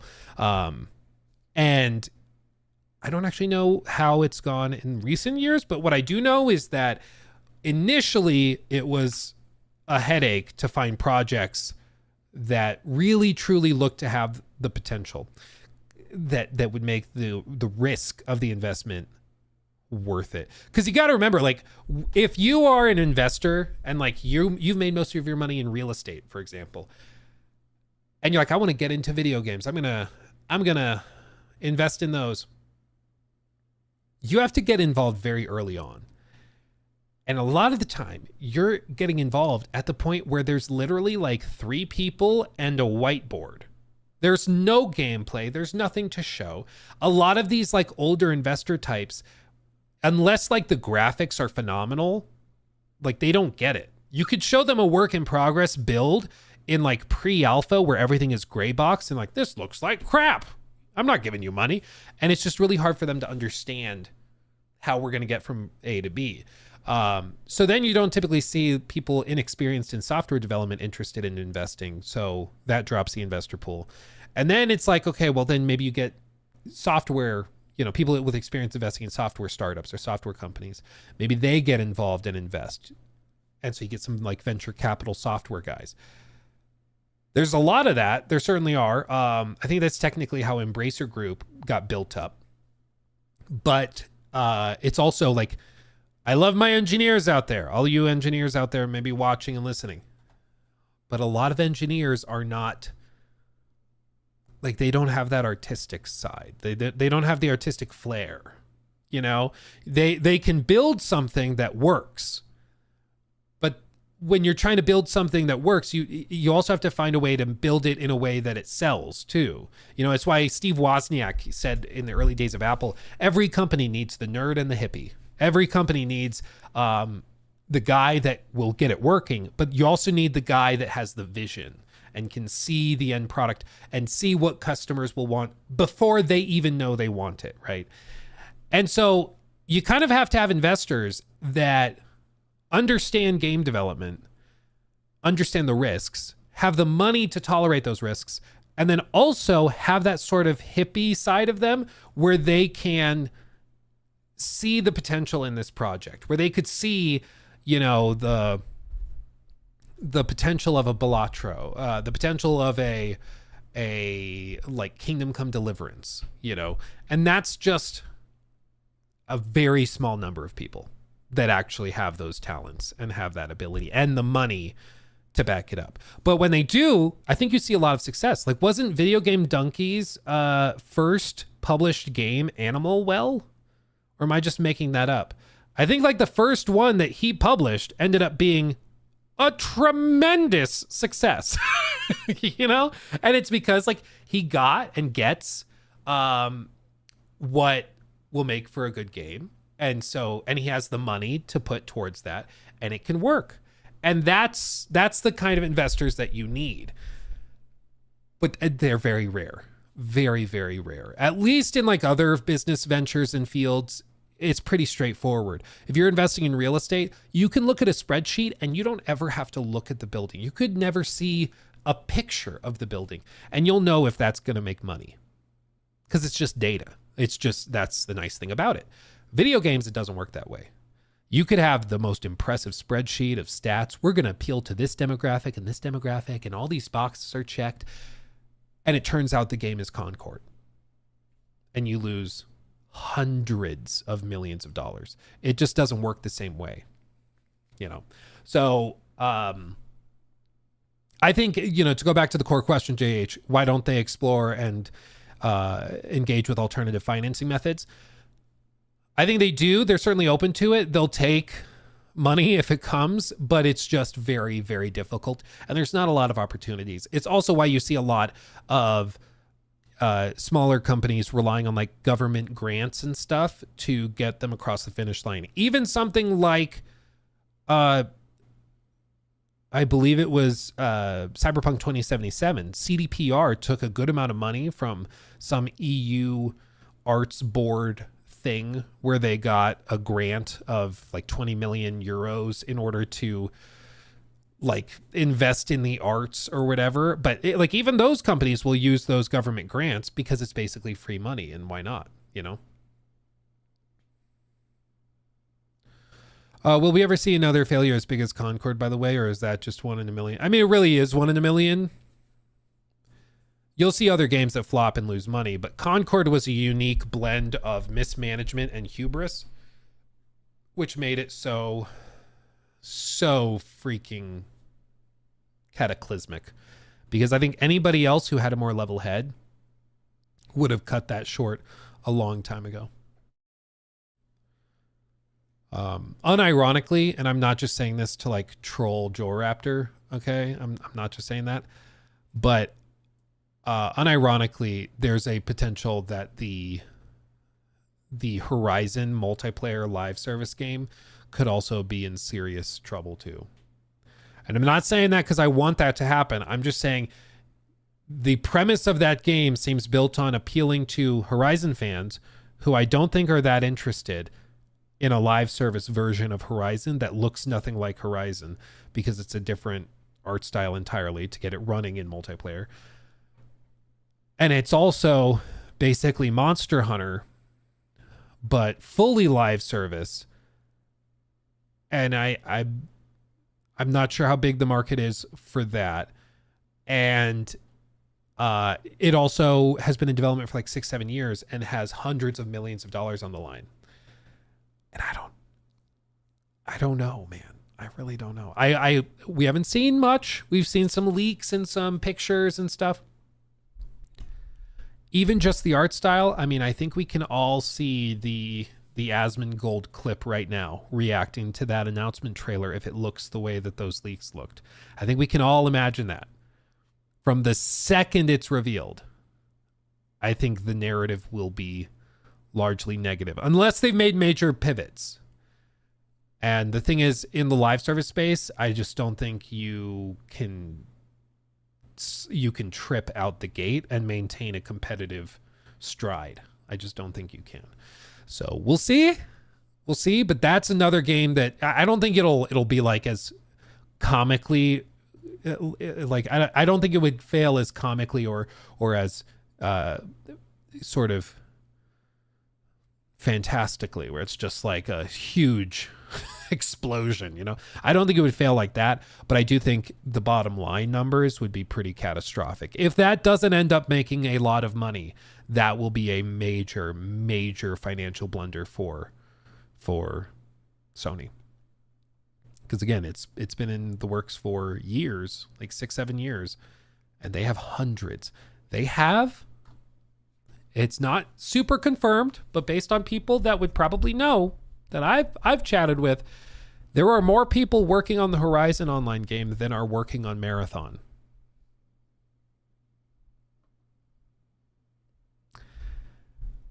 Woof. So, yeah. Yeah. Now, to be fair, Marathon I think is ramping up, and I think in the next probably few months it gets even more people put on it, would be my assumption. But as of today, there's more people working on the Horizon game than working on Marathon. Yeah. How many live service games does Sony have lined up? A few. It's not super clear because a bunch of them have been buried.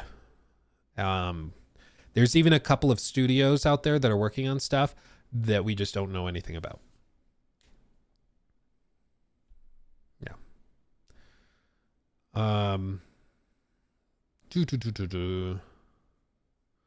These days it seems less people the better. Well, I think it's a reflection of this corporate approach where they're like, oh, well, we want our game to be big budget and make lots of money, so we just will pour a lot of money into the development and we'll just put like 500 devs on it and that will make it better. And it's just no 30 amazingly talented devs will with a good idea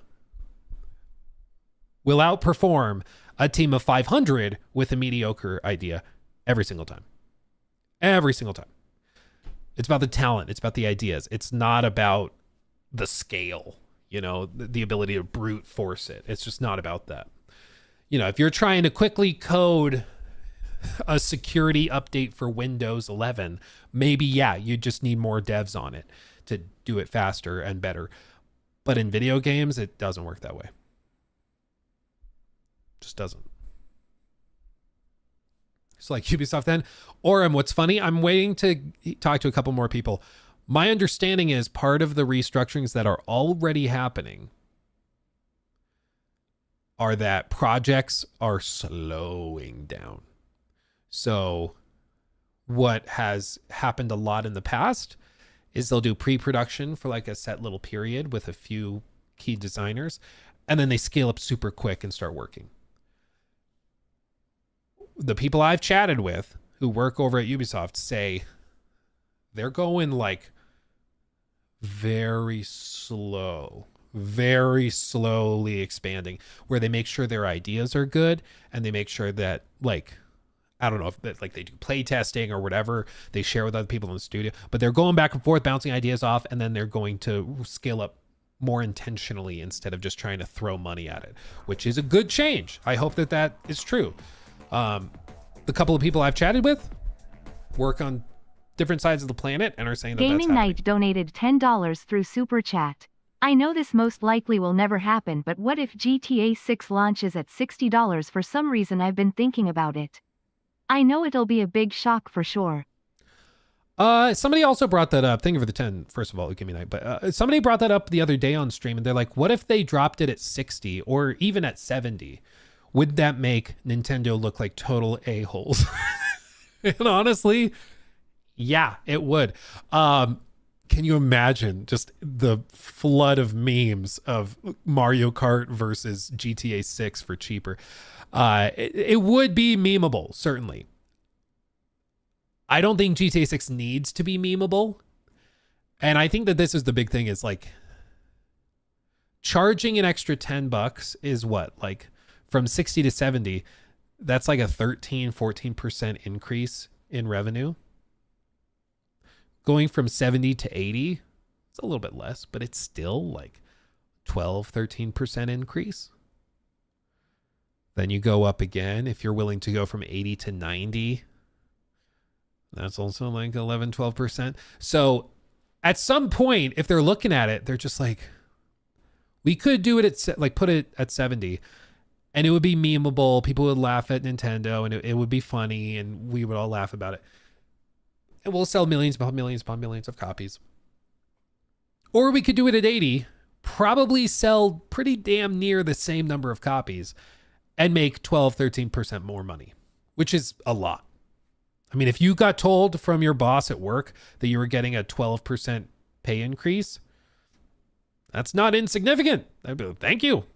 My first, I forget exactly what the number was. I don't think I wrote it down anywhere. But my first like pay offer increase or whatever, when I worked at Best Buy, I had been there for a year and like a month passed after my year mark and they still hadn't offered me a raise or anything, which they were supposed to do the day I hit a year.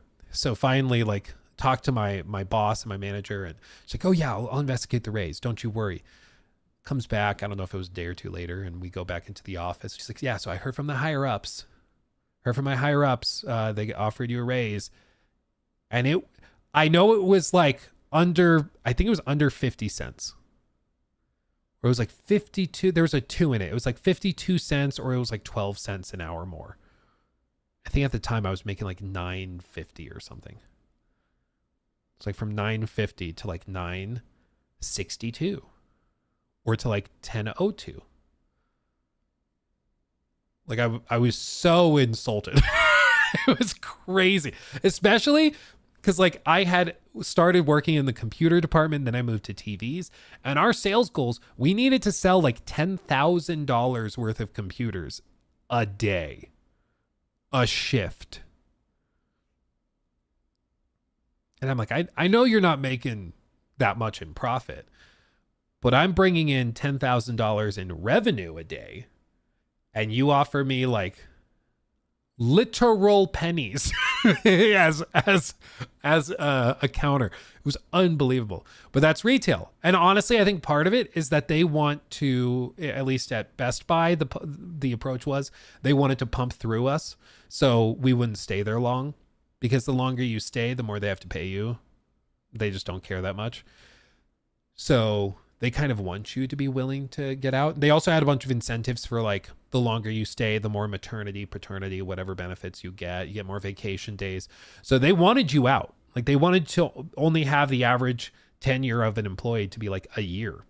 So they would kind of insult you like that and try to get you to quit, which was frustrating. Because when I started at Best Buy, it was right as the previous guy, Hubert Joly, was getting ready to retire. French guy who kind of saved Best Buy in a lot of ways from bankruptcy after all the Circuit City stuff. And then his replacement, she came in and she just doubled down on all of the stuff that sucked. So she doubled down on credit cards every employee needed like 3 credit card signups a day. So you're just going up to these old people, and it was so predatory the way they would do it. They're like, you have to go up to these people, and they come in, they say, I want to spend $1,000 on a TV. And your boss would tell you, you have to go up to them, offer them the Best Buy credit card. They say, no, I don't want another credit card. You need to reply to them, well, this will give you more buying power. So you start them showing them the $2,000 TV, and you say, yeah, and with the Best Buy credit card, you could afford this. Which is not true. You can't afford it. You could afford the $1,000 one. That's what you said you could afford. I'm telling you, you're going to go into debt, and then you can get the more expensive one. And if you didn't have enough credit card signups, your boss would come and then, like, in front of all your coworkers, make you do this really, like, stupid, kind of humiliating training where she would role play as a customer and then have you try to sell her and convince her to get a credit card in front of all of your coworkers to, like, peer pressure and shame you. I ended up going over to Magnolia Home Theater, and at Magnolia Home Theater, where we sold like luxury home theater setups and stuff, we had different like outfits. We wore black shirts. It's technically a subsidiary that Best Buy bought out, but it's its own thing. They just put it in some stores that they deem like high spenders will probably go to. And so I was selling like $10,000 Bowers & Wilkins speakers and $15,000 TVs. Like we did that stuff, and you know, we were largely left alone because the people that were coming in to us to buy stuff, you offer them a retail credit card, they laugh at you. And our bosses kind of knew that because they're like, no, if they can afford a $10,000 TV, they're not going to sign up for our like super high fee, 30% interest rate retail credit card. So just don't bother. Like they wouldn't give us much crap for it. But when we're out on the regular sales floor, man, I still feel so bad for some of those guys though. Because I go into Best Buy every like 6 months or something where I just need something random last minute. And occasionally I'll see some of the people I worked with there, like back in 2018, and they're still working there, same position. They've gone nowhere. Even guys that had like a lot of potential, a lot of, that like they're really smart. They wanted to like move into management. They wanted to like do stuff. Just something happened and it just broke their soul. You know? And if you're working retail, I feel for you. But I think that the working retail is one of those steps everybody needs to do. And it should motivate you to go to the next level and to work your way out. But some people, it breaks them. It just breaks their soul. And they just give up. And they just stay there for 30 years. And they can't even retire at that point. They're not paying you well enough to retire, you know? And so if I could offer you anything, I would just say, use that rage. Don't let it break you. Let it fuel you. You know, drive you out. I know there is a hell. I work in retail. Yeah, dude. Best Buy on Black Friday. That's hell. Yeah. Real quick, any update on the Jor emote yet? Did YouTube shaft us? Yeah, my workaround did not work. I thought I was being really sneaky by like replacing a currently accepted emote and then putting in a new one. Didn't work. They caught on. I thought I was like so sneaky. I was like, yeah, I think I found a way to trick it. Nope. Sure didn't. So yeah, we're going to try again. Every time you submit it though, it goes into like their approval queue and sums up with it. Cause it used to be like a day or two later, you'd get your emotes approved and you're good to go. Now it's just like, they don't respond for weeks. Let's see. Luke, I truly believe after Concord's failure, the upcoming potential flops, Fair Game, Horizon, that there's going to be a massive restructuring plan within PlayStation. I think there already has been. They've canceled like 8 or 9 of the 12 multiplayer games they announced. Jim Ryan was welcomed to retire. and Herman Holst was demoted and moved out of his position, put back down in a lower position. So there's been a lot of restructurings and stuff that we know about, and also a lot that we haven't heard about. But yeah, a lot of stuff has changed. All of those layoffs, all those studio closures, all of that stuff, the cancellation of the Bluepoint game, the Sony Bend game, all of that is part of that restructuring. Because I think Hiroki Totoki walked in, looked at the spreadsheets, and we're like, what the hell have you guys been doing for 4 to 5 years? And he just took the Sharpie and crossed out lines and was like, we're not doing that, we're not doing that, we're not doing that, we're not doing that. And we're seeing all of those changes now. Yeah. Also, shout out William Roberts. Feels weird to say shout out. Rest in peace, William Roberts, the voice of Vesemir in the Witcher games. He just passed away at the age of 80. So, rest in peace. Rest in peace, William Roberts. Tremendous portrayal, too. Very, very good. Very good. Have I heard that the Amazon Tomb Raider show is dead? Yeah, dude. It's... I don't know why. I mean, I'm not really surprised, frankly. I had it bookmarked somewhere. Where did it go, though? Tomb Raider. No, I guess I don't have it bookmarked. But yeah, basically they spent like $20 million on that show in pre-production, and they still don't have a script yet. Like, how that happens, I have no idea. But they've spent millions upon millions, tens of millions of dollars, and they still have nothing to show for it, which is unbelievable. Also, this is really funny, but we're going to rep the boys, okay? Real quick. Hogwarts, or not Hogwarts. Marvel Rivals, the GOATs, best update in history. Marvel Rivals silently gave male characters bigger butts in the Season 2 patch. Who knew? I want to know who noticed this. Like, who... who had the before and after? Like, who... maybe they put this in a patch note or something. I don't, but it says quietly buffs male butts. I don't know, man, but I would love to know who first discovered this. Who was like, that looks a little more plump than usual. Hold on. This is what it used to. Oh my God. They plumped it up. Somebody out there was thirsty and was looking at those butts and was like, oh, wait, this one's juicy. This is way more juicy. So, shout out butts. They have been enhanced. There you go. There you go. Oh, man. Yeah. It's just an adjustment to the hitbox. That would be really funny if that's what it was. Oh, man. Okay. Let's see. Can't wait for Twitter to lose their minds over this. Oh, are they going to lose their minds calling it like woke? Is that what they're going to do? Oh, man. That would be funny. Like they're making male butts bigger. Man, that would be funny. Oh,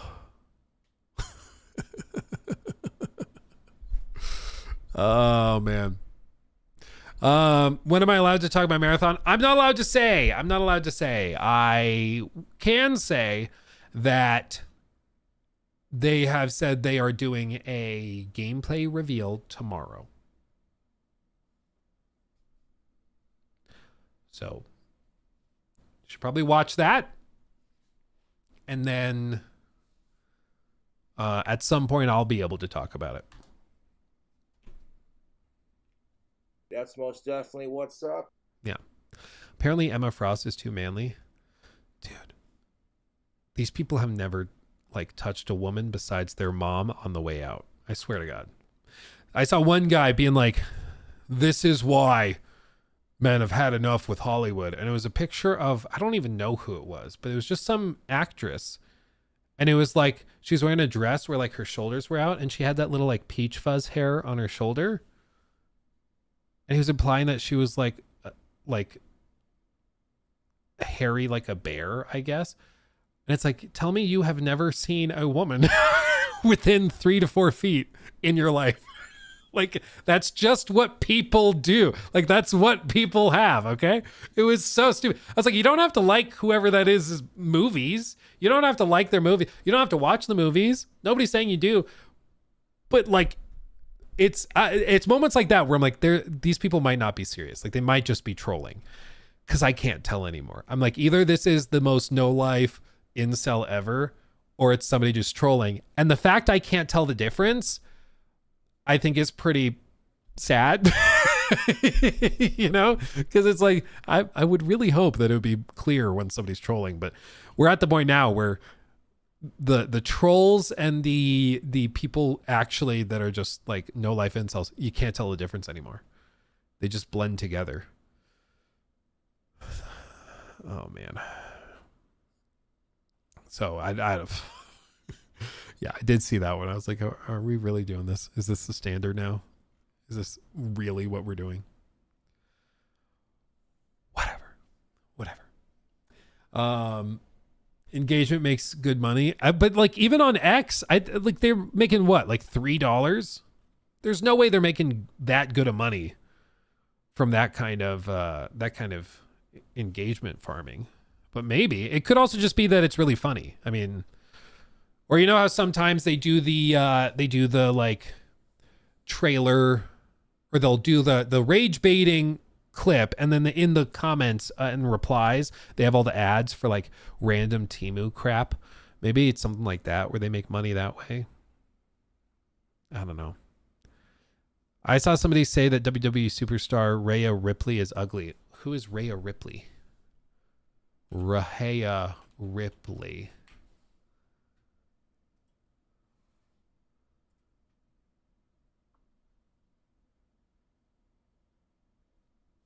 Yeah, dude. Like, I'm sorry. That guy, whoever said that guy's gay. I mean, come on. Like, come on.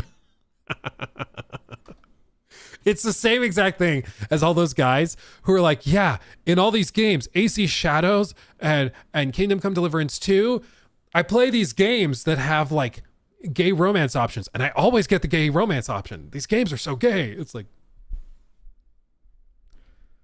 you press those buttons. Like, you did that. And if you're like, hey man, every time I go to the bar and I keep going home with men, I don't know what's happening. That bar's woke. It's like, no, I don't think that's the problem, man.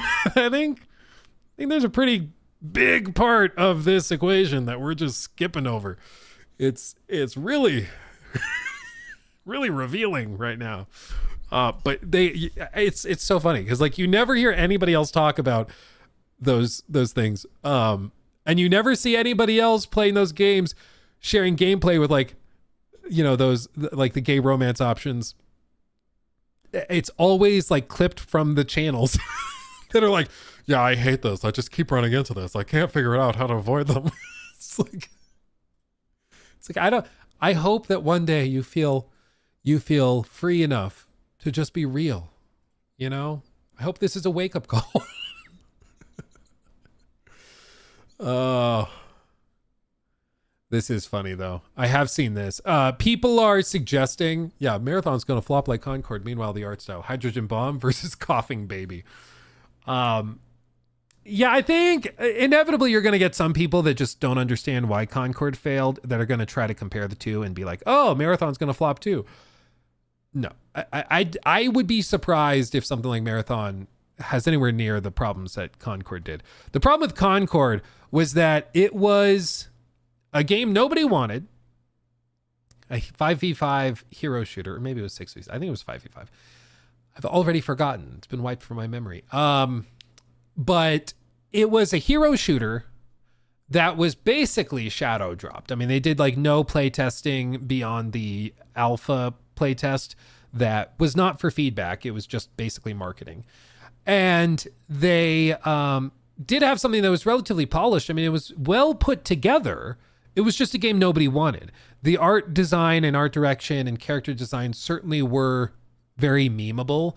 And it was like some of the designs were pretty laughable and pretty stupid. But that's also true of a lot of other games. Call of Duty currently has some hilariously stupid skins that are just dumb as hell. But like that has not caused that game to fail, because character designs do not make or break a game. They can be a component of why things are memeable, but they do not a great game make or break. Same with Marathon. People praise the art style a lot because it's very striking and stunning and well put together. But the game will not be good or bad based on that art style. A game could look like this and be unfun garbage. It could also look like this and be super fun and engaging, but the art style will not define the game. But inevitably, you know, you're going to get people that just are trying to latch on to the simplest thing. And I think really what it is that there's people, it's a human thing, but people latch on to like heuristics and basically little bitty cheat codes and little shortcuts their brain can make. You know, the stealing is wrong. You don't walk in a dark alleyway at night. You know, if somebody comes up to you holding a knife in your face, maybe walk away and go a different direction than that guy. You know, little cheats, shortcuts where you don't have to think through the intricacies of the moral dilemma of well, this the crime statistics in this area of the city are such that the alleyway probably is fine, and especially because there was a criminal that did live back there, but I saw an arrest report that said that he was picked up yesterday. You don't have to do all that research. You just go with the shortcut. Rule of thumb, right? And I think a lot of people try to do the same kind of mental shortcut with everything in life, including online discourse, where they go, Concord bad, Concord lose money. Concord bad because character design. Me no like character design here. This game do bad. And that's literally the extent of it. Like there's no nuance at all. They whittle it down to just a single variable problem, when in reality, the equation for whether a game succeeds or fails is like 50 variables. You know, it's crazy complicated. It's not as simple as just character designs or voice acting or even monetization. Games can have loot boxes and be tremendously successful. But that, I think, as a like knee-jerk reaction, could maybe be a negative. You can have paid skins, battle passes. You can do all that stuff and be successful because the equation is complex. And the biggest and most important variables are the quality of like the gameplay, the amount of content, post-launch support, whether you've built up a community. That type of stuff is way more important than whether you think that the characters look bangable, you know? And I feel like for some of these people, they're like, but does it have jiggle physics? Jizzle physics. Maybe that's also what they're looking for. But like they try to whittle it down to something incredibly simplistic like that, when it was never like that. And it's frustrated me because I covered a lot of Concord, but I've tried to be very clear. Concord did not fail because of the character designs.